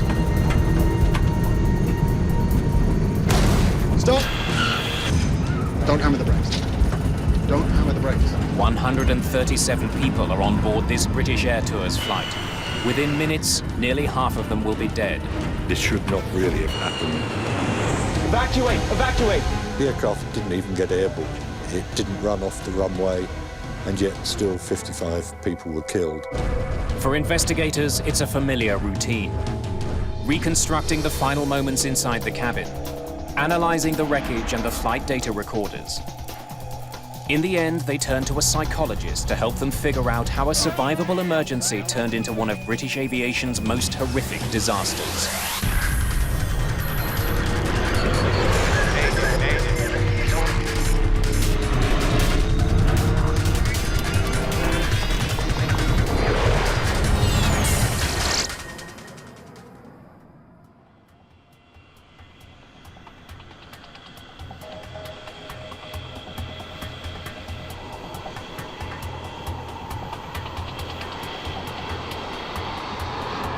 It's just before 6 in the morning on August the 22nd, 1985. Manchester's airport is coming to life. The first flights of the day are being prepped for departure. British Air Tours Flight 28 is scheduled to take 131 passengers from Manchester to the Greek island of Corfu. British Air Tours is a division of British Airways, specializing in low-cost flights to vacation destinations. It's a chilly morning. A slight breeze is blowing, ideal flying weather.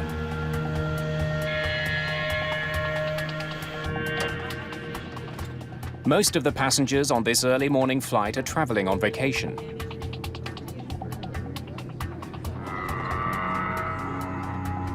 Lindsay Davis is heading to Greece with her boyfriend, Charlie Thixon. All right, let's go. We'd been going out with each other for a year, and that's one of the reasons we were so excited about it. You know, it was our first holiday together. Captain Peter Terrington is in command. I was the senior training captain on the fleet. First Officer Brian Love is being trained by Terrington. He was going to perform the takeoff and landing as part of his training. All right, Captain? Yep. Briefing then, Brian. Airfield emergencies, you handling the aircraft. What are the 4 things you're going to stop for? Fire, failure, configuration warning, or you shouting stop. Okay, so you bring the thing to a stop, and I'll take over the aircraft and leave you to deal with the emergency. I'll liaise with ATC, okay? If you've talked about the possibility of an emergency and talked over what you will do, then if it actually happens, it's easier to recall those items. Okay, Brian, start 2. Starting 2. Oil pressure rising. Okay, go on.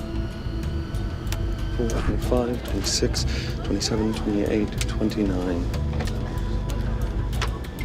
129 plus 2 on board, Captain. All strapped in, doors are closed and automatic. Thank you, Arthur. The crew is flying a Boeing 737.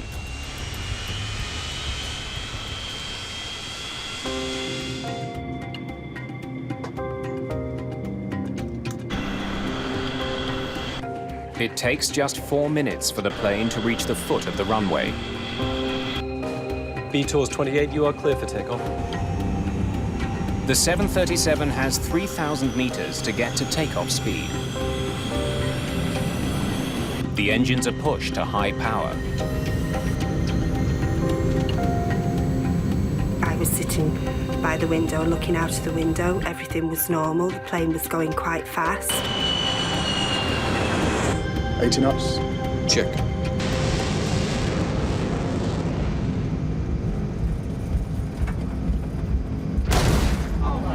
We heard a dull thud, which sounded as if it came from outside. I was really keen to see what was going on outside, but couldn't see anything. Captain Terrington needs to act fast. Stop.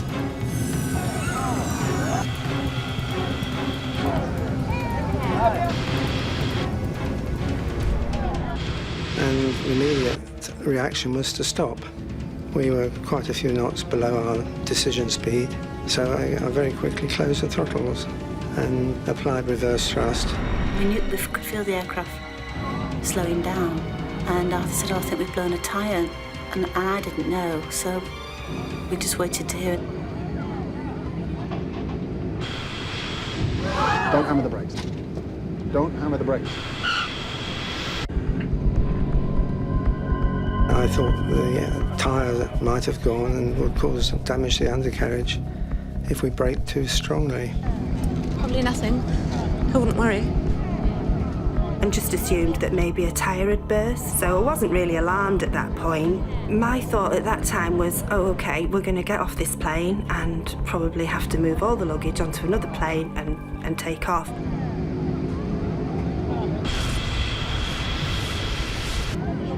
Soon, passengers on the left side of the plane see the real problem.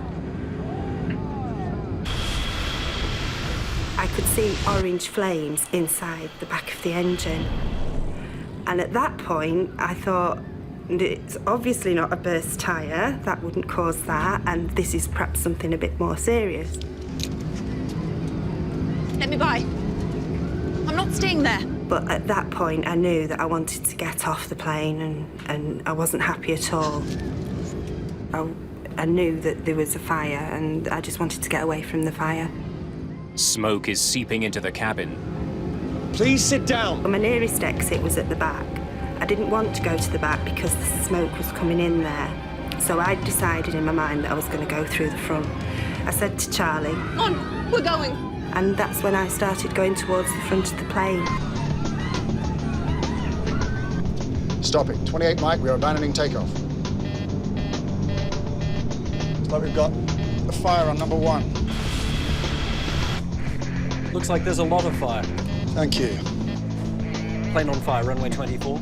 From where he's sitting, Captain Terrington can't see how bad the fire is. He needs advice from the tower. Do we have to get the passengers off? I would do by the starboard side.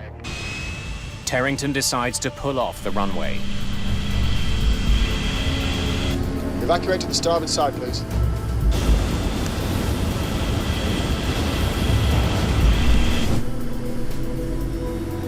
Fire drill, engine number 1. Shutting down 2. Evacuate! Evacuate! Please stay calm! Before the flight crew leaves the cockpit, they must complete a 15-step checklist. Parking brake. Set. Speed brake lever. Down. But time is running out. We had an evacuation checklist, but it was 4 pages long, and the last item was to get the passengers off. Engine and APU fire warning switches. This didn't cover my problem at all. On the 737, there are 4 cabin doors. The 2 in the back are covered in flames and smoke, leaving only 2 for 137 people. Then, a mechanical problem eliminates one of those. Well, Arthur was opening one right, and he was really it was really trying to open. It was really hard to open. The back of the cabin is filling with smoke. It's making breathing difficult. Passengers rush forward. It just seemed to go on forever before they started evacuating. And that's when I thought, I'm not going to get off, it's going to blow up with all of us on it. Engine and APU fire warning switches. Right now, all 137 people on board are alive. But with every second, their odds of surviving are decreasing. Flight 28 is becoming a death trap.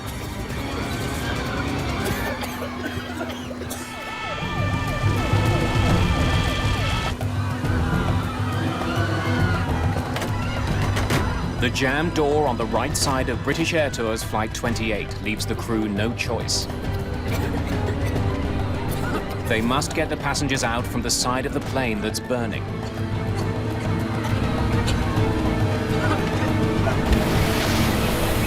The soon as we opened the door, the fire service were already around, shooting foam up the slide that came into the galley floor. We wanted to start to evacuate the passengers, but there's a bit of a bottleneck and nobody was coming forward. The aisle is quite narrow where the galley is, and they were and then they were pushing forward, and I could see this boy that was really sort of pushed against the wall.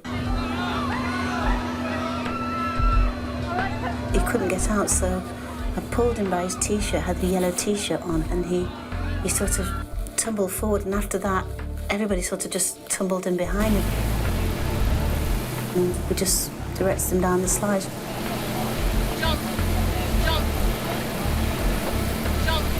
In training, they tell you to, bring people to the door and you tell them to jump. Desperate to get people off the plane quickly, the purser returns to the jammed door. After several attempts, he manages to force it open. The only time I turned around was to make sure that Charlie was following me. See you out there? One thing I did see when I looked back was people going to the front, towards the front of the plane where the seats are, and pushing the seats forward, folding them down as they went along. So people were trying to rush forward from the back. The chute was open and people were just jumping up straight onto the chute. As I got to the bottom, I didn't look back at all. I was just wanting to get off. Dozens of passengers have made it off the plane, but there are still many more inside. But it was smouldering and it was black, thick black smoke. And Charlie had said that after you'd gone, this black smoke came down, he said, and everybody was screaming and panicking. He said people are going to die in there. Standby power switch. Captain Peter Terrington and his first officer Brian Love are still aboard the burning airplane, and they still haven't completed the steps required to evacuate. There was 4 tons of fuel coming out of that aircraft wing tank. Okay, go, Brian. Go, Brian. I could see quite a lot of flames. Completing the checklist would put their lives at risk. We did as many items as we could, and then we both went out of the flight deck window.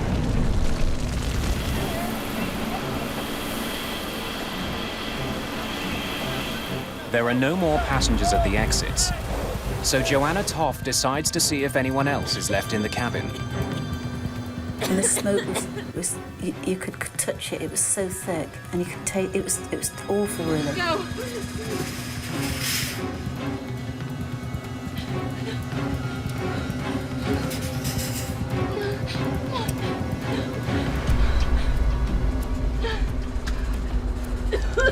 There was a young girl just a bit further down in the cabin, but she was really disorientated. I mean, I suppose we all were, really. We just didn't have any idea what was going on. I just brought her down to the slide. She was taken off then. The fireman was telling me to come, and I was thinking, well, I've not finished, we've not finished yet. When Toff re-enters the cabin, the thick smoke makes it as hard to see as it is to breathe. It was really dark and quiet. I'd never seen anything like it. And I could see the light from the door anyway by then, so I knew where the door was. The smoke forces Toff to abandon her search.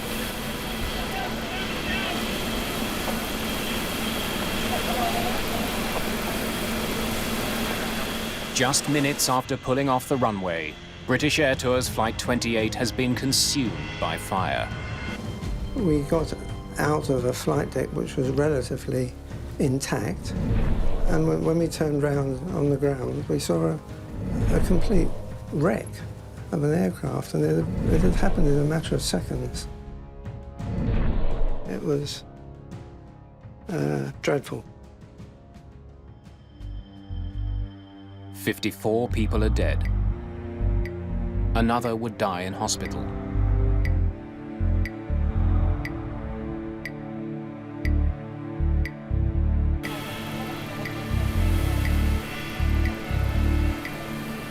There was nothing wrong, really, with us. We thought nothing physical wrong with us.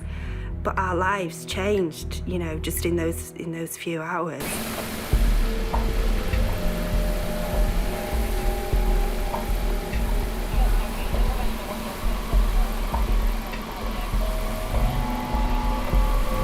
I couldn't breathe. I was virtually out the door, and I couldn't breathe then. The smoke was coming in and everybody just stood up and ran out. It was just a mad panic getting out. Because when the smoke came, you just couldn't see anything at all. Couldn't see anybody. It takes 125 firefighters more than 2 hours to put out the fire. News of the disaster soon spreads around the world. British Prime Minister Margaret Thatcher flies to Manchester to visit the scene. When we get a terrible air crash of this kind, everyone is appalled and shocked. Every single aspect of this accident will be thoroughly investigated. It has to be. This is the 4th major commercial air disaster of the year. In June of 1985, an Air India jet exploded over the Atlantic Ocean. 329 people were killed. Weeks later, 137 people died when a Delta Airlines flight crashed at Dallas-Fort Worth Airport. And just 10 days before the Manchester crash, the deadliest single aircraft accident in history. Japan Airlines Flight 123, a fully loaded 747, slammed into a mountain, killing 520 people.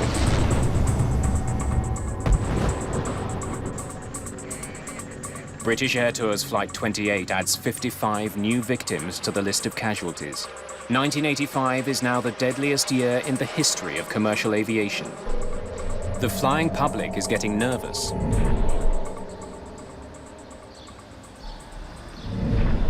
Britain's Air Accidents Investigation Branch sends a team to Manchester to unravel the events that led to the catastrophe. Among them, Stephen Moss. He'll be inspecting the plane's engines. This should not really have happened. The aircraft didn't even get airborne. It didn't run off the runway, and yet still 55 people were killed. Chris Prothero is also on the team. His focus is on the fire.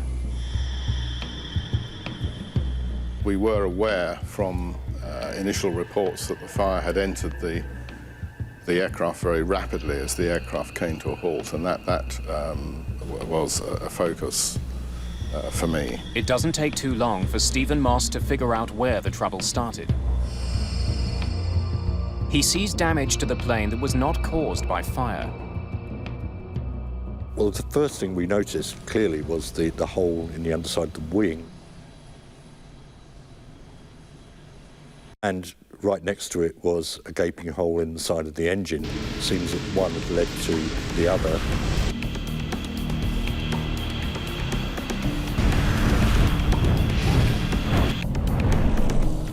To get a plane loaded with passengers off the ground, you need to generate massive thrust. That power is created when air travels through the front of the engine to a series of compressor fans. It's then ignited, and the exhaust pushes the plane forward.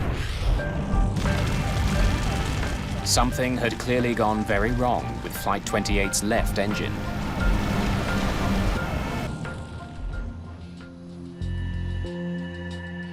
Investigators look for clues on the runway and in the cabin, hoping to discover why so many people died.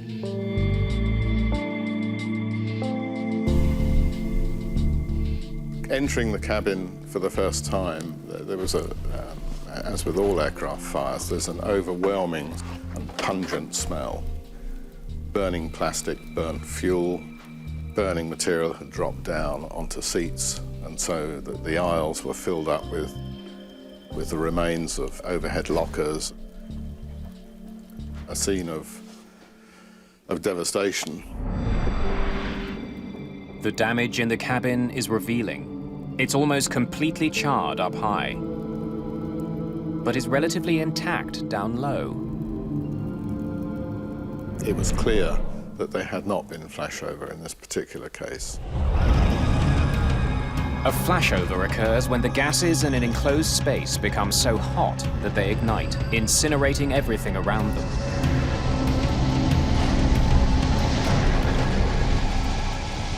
The way Flight 28's cabin is charred tells Prothero about the nature of the fire.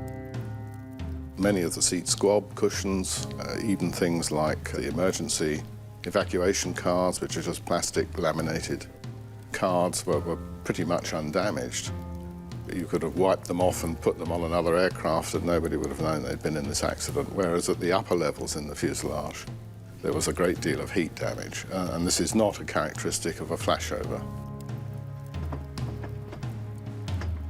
The fire in the cabin had been severe, but should not have been catastrophic.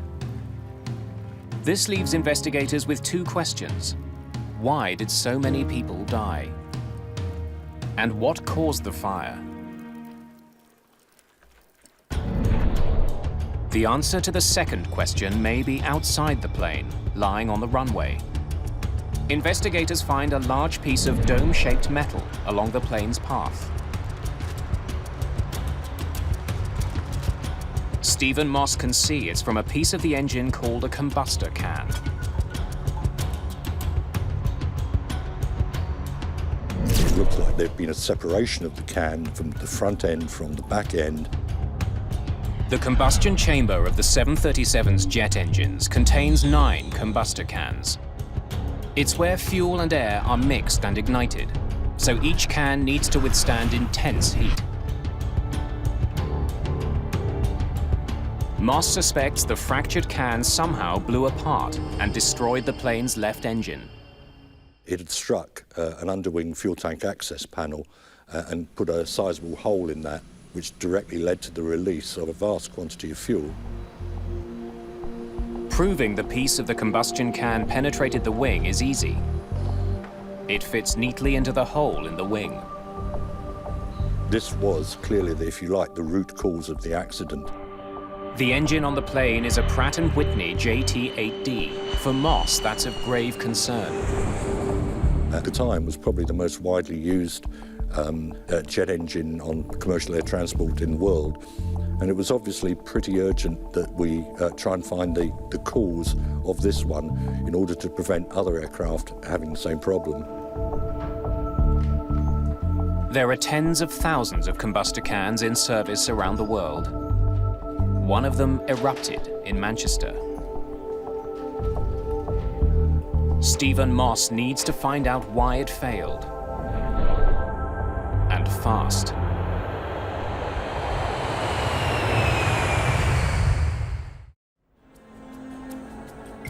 Investigators looking into the deadly fire on board British Air Tours Flight 28 study the plane's maintenance log. They discover the combustor can that ruptured had previously been repaired. We needed to look at that repair and how effective it was. During a routine inspection a year and a half earlier, mechanics had found small cracks in some of the combustor cans.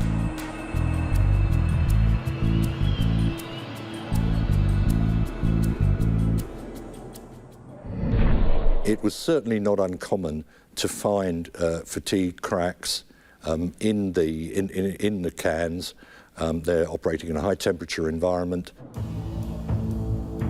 The manuals give various schemes for repairing these cracks. Investigators find mechanics repaired the cracks according to a procedure laid out in the engine repair manual. They welded them closed. But the crack on can number 9 was unusually long. The overhaul manual did not give any limit on the length of crack that could be repaired, and it was a longer crack than had been experienced before. It was still repaired. After the repaired cans were put back in the engine, mechanics had no way of knowing the weld didn't effectively seal the crack. That's because the cans can't be inspected while the engine is on the plane. Since the repair, there were 11 reports of slow acceleration from the engine that exploded in Manchester. A damaged combustor can could have been a reason for the problem. But troubleshooting guides available to mechanics in Manchester didn't list that as a potential cause. Instead, Pratt & Whitney offered other ways to fix the acceleration problem. It didn't seem to ring any great alarm bells with them, if you like. They'd seen it before, and it had never turned out to be anything serious. So mechanics in Manchester made minor adjustments to fix the plane's idle speed and kept the plane in operation. Cockpit voice recordings revealed that the crew of Flight 28 was aware there was a problem with slow acceleration. Slow acceleration on number 1 engine day before yesterday. I was on the flight, yes, sir. Engineers signed off on it. But the log entry led Captain Terrington to believe that the problem had been fixed. A comment in the TET log for the flight before the last one, that the engine was slow in accelerating. It wasn't apparent as a serious problem because the engineers had done some work and the aircraft had been flying the previous day with no problems. The idle speed adjustments didn't fix the real problem, the cracked combustor can. And it reached the breaking point on Flight 28. Stopping. 28 Mike, we are abandoning takeoff. Evacuate! Evacuate! Please stay calm and don't panic. If the airline had inspected the cans, I think there is no doubt that they would have seen the problem. Investigators now know the origins of the Manchester disaster. The welded crack in combustor can number 9 gave way as Flight 28 sped down the runway. The front of the can was ejected from the engine and put a hole in the underside of the left wing. That led to a huge fuel leak onto the damaged engine, which caused the fire. Engine fires are not uncommon. The body of a 737 is insulated with fire-retardant material to protect the cabin. Investigators still don't understand how a fire outside the plane spread into the cabin as quickly as it did. Fire Inspector Chris Prothero finds part of the answer from viewing photographs of the plane as it sped down the runway. It was clear from these photographs that there was a very dynamic phase to the fire whilst the aircraft was at speed on the runway, which produced this energetic, turbulent, sort of blowtorching type of fire, visually anyway, trailing behind the aircraft. A press photo from the day of the crash leads Prothero to a new theory. The photographs of the aircraft that appeared in the press showed the left thrust reverser deployed. The general impression that one got visually from that photograph was that the thrust reversers had effectively blowtorched fire against the side of the fuselage, and that, if you like, was the explanation as to why the fire had penetrated so quickly. That photograph and the implications of it actually therefore loomed quite large. Stop! There are several ways to bring a speeding jetliner to a halt. One is with the brakes. Don't hammer the brakes. Another is with the engine's thrust reversers. Thrust reversers redirect the exhaust from the jet engine forwards. This helps slow the plane down. It looked as though the thrust reversers had simply blown this big fire on the left of the aircraft directly onto the side of the aircraft, directly onto the rear fuselage. That would explain why the fire destroyed the cabin so quickly. It now seems possible that Captain Terrington made the fire worse by trying to slow his plane down. But Prothero has two good reasons to doubt his theory. One is the location where charring from the burning exhaust gas, or efflux, was found.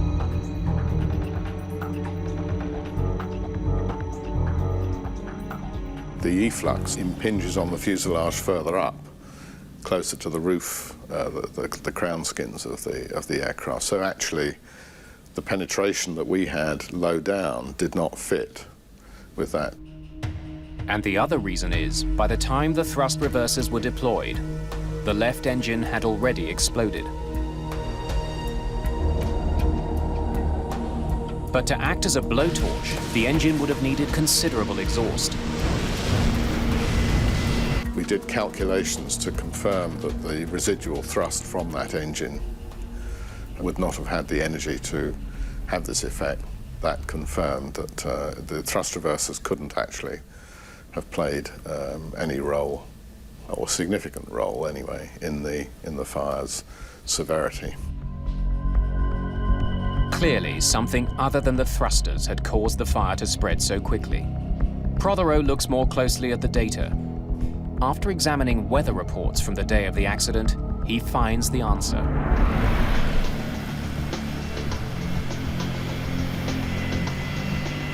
The wind was the main factor that determined the severity of the fire in terms of its attack on the outside of the aircraft, how rapidly it penetrated the aircraft, and it also affected the conditions inside the cabin. Believing he had blown a tire, Captain Terrington made a fateful decision. Stop it. 28 Mike, we are abandoning takeoff. Well, when we heard the thud and we closed the throttles, it was my assumption that we were going to turn off the runway, clear the runway, ask air traffic for an engineer to come out and check the tyres. Like a highway, an airport runway has a series of exits. Captain Terrington chose one called Link Delta. So we've got a fire on number 1. When we got the additional information of a fire warning, the brain was already programmed to carry out the stop. The crew had been aware that they had a fire, but didn't really appreciate at the time the nature of the fire, the severity of the fire, so they had turned off the runway. Captain Terrington turned his plane to the right and brought it to a stop. He couldn't have realized that doing so would make the problem far worse. There was a crosswind, a slight crosswind, from the left side of the aircraft that was carrying the fire that was burning from the fuel that was pulled underneath the left wing. It carried that fire aft, rearwards, and took over and under the rear fuselage, in between the wing and the tailplane. The wind wrapped the fire around the back of the plane and into the cabin. If there'd been no wind at all, I think the situation would have been very much more benign. Investigators have discovered how the fire started and the conditions that caused it to penetrate the cabin. Now investigator Ed Trimble must solve the biggest mystery surrounding the Manchester accident. Here we had an aircraft which had aborted the takeoff for good reason. It had taxied off and stopped in a taxiway in an expeditious manner, and yet 55 people had lost their lives. So there was a big question as to precisely why that had occurred. Investigators learned that most of the dead were not found in the worst burned parts of the plane. Autopsies will point to the real killer on Flight 28.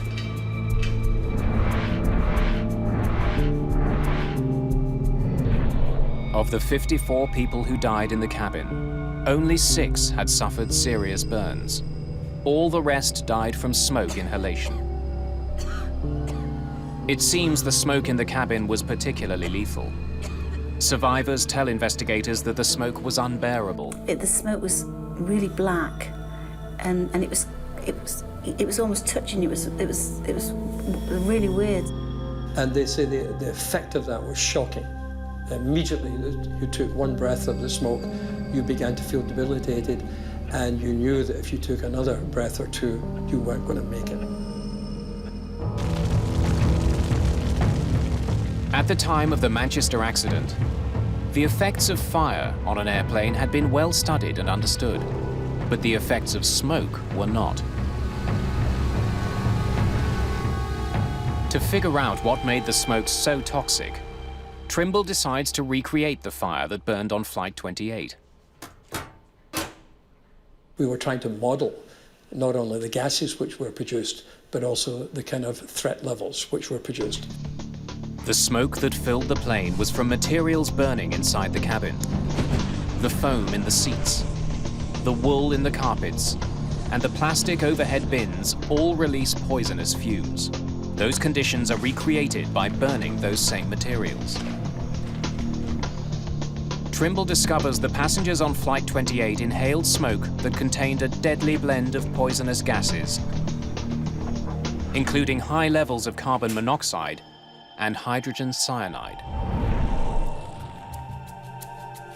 Now he desperately needs to find out if there's any way to protect airline passengers from that kind of smoke.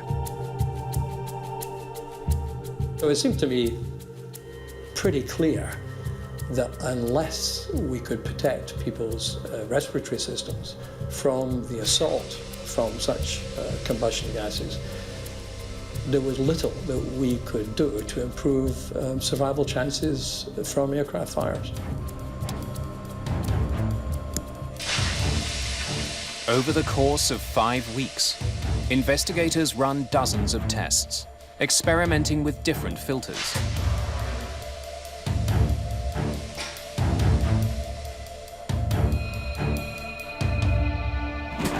They burn nearly 1/4 ton of material to create the necessary smoke. Their dramatic conclusion: it may have been possible to save passengers' lives.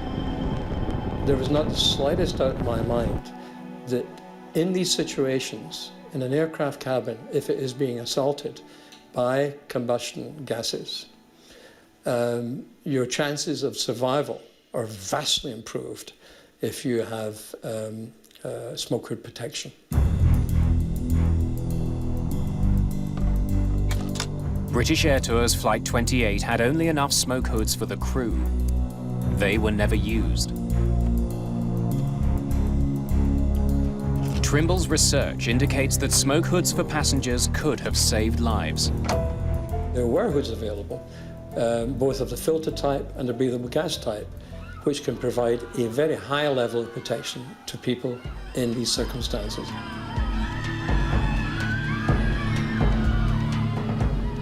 Many of the passengers on Flight 28 would have survived with a few more minutes of breathing time.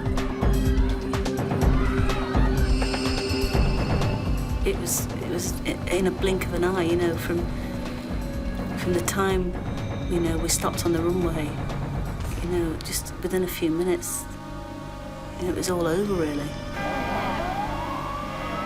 A full Boeing 737 is designed to be evacuated in less than 2 minutes. So even without additional time, more of the passengers on Flight 28 should have been able to get off. To discover why so many people never made it off the plane, investigators turned to an unlikely source for the answer.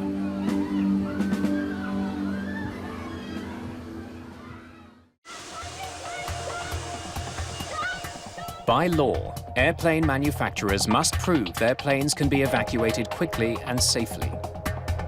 When the 737 was introduced in the UK, Boeing demonstrated that 130 people could get off the plane in just 75 seconds. All public transport aircraft are certificated to the same criteria, and that is that the total complement of passengers must be capable of evacuating from the aircraft using half the exits in the aircraft, it's generally one side or the other, within a maximum of 90 seconds. But 90 seconds after Flight 28 came to a stop, most of the passengers were still on board. The reason why the evacuation in Manchester wasn't achieved in 90 seconds is because the conditions in a real fire evacuation are completely different from the certification conditions. The certification evacuation is conducted in clear conditions, with no smoke that reduces vision and overwhelms passengers. Within minutes of coming to a stop, Flight 28 filled with thick black smoke. As soon as the smoke began to spill into the rear cabin and then flow forwards, essentially that induced immediate panic in those who were so affected by the smoke, because their respiration, I mean, the typical comment was, I took one breath of smoke and I felt as though my lungs were solidified. You can imagine under these conditions that people have got to get away from the smoke And the people did this by basically clambering over the seats and other people in front of them. In less than 5 minutes, what should have been a survivable accident turned deadly. To prevent future tragedies, Britain's Civil Aviation Authority decides to learn more about people. Helen Muir is a psychologist and a leading expert on how airplane design can influence survival. She's asked to study the behavior of passengers on Flight 28 to figure out why so many died. What we had to learn to do was to design the aircraft interior so even if we had what we might say was dysfunctional behaviour in totality, we could accommodate the needs of individuals and their desperate rush to get out. Muir configures a cabin to duplicate Flight 28 and fills it with volunteers. Then, to have them act as though the plane's on fire, she offers money to the first ones off. And that produced behaviour that was quite unbelievable. People went over seats, they went round, past each other, all sorts of things. And indeed, when survivors from the actual Manchester accident came and saw the videos, they said, yeah, that's how it was.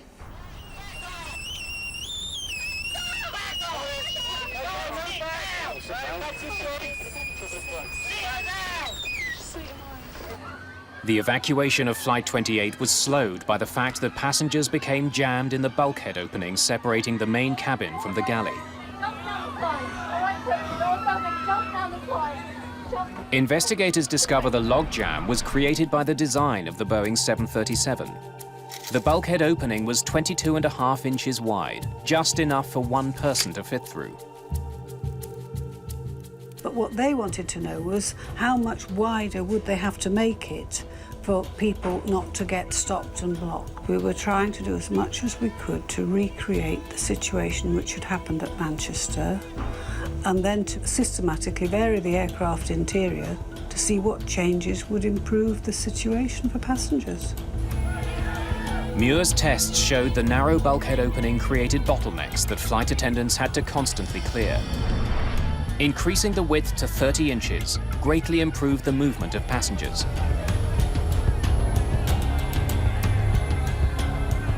But we showed through repeat testing that if you changed the minimum gap from 20 to 30 inches, you would dramatically improve the speed at which people could get out and you'd reduce the likelihood of people falling and slipping and so on. As a result of Helen Muir's work, a recommendation was made to increase the space between the bulkhead walls to 30 inches and introduce strip lighting to help guide passengers to exits even when they are blinded by smoke. Muir also found a way to improve cabin safety without redesigning the cabin. Please sit down. She conducted research on the behavior of the cabin crew in emergencies and found that passengers get off a plane much faster with a highly assertive crew.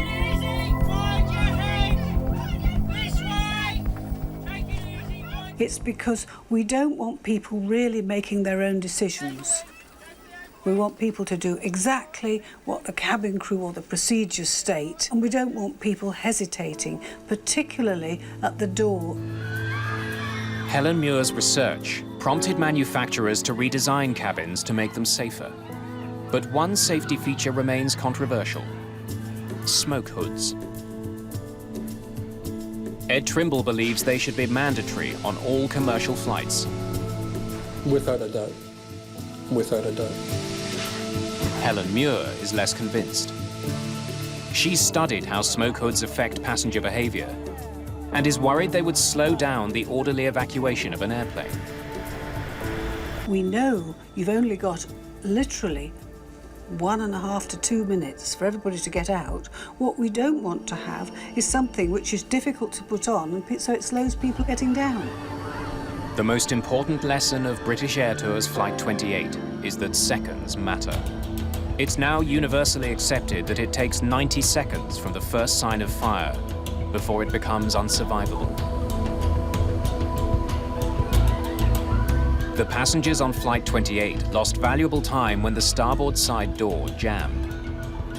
The investigators determined that the slide mechanism deployed too early, preventing the door from opening. There was a flaw that led the slide container's lid to jam if the door is opened too quickly. After the Manchester accident, Boeing quickly redesigned the system so that couldn't happen. But the recommendations made by the AAIB weren't adopted quickly enough to save lives 6 years later. In 1991, a Boeing 737 slammed into another plane on the runway in Los Angeles and caught fire. Many of the 22 people who died were overcome by smoke before they could get out. But in 2005, the crash of an Air France jet in Toronto showed how much has changed since the Manchester accident. All 309 people got off that plane in just 90 seconds. No one died. Some major changes to commercial airliners all right, the door's open. came about because of a flight that never left the ground. That's the only way I can resolve it, with the death of 55 of my passengers. The fact that flying is now safer. I can't imagine anybody, you know, doesn't wish that it hadn't happened. You know, despite what's been learned and despite maybe the subsequent lives that have been changed, you know, you'd give anything for it not to have happened.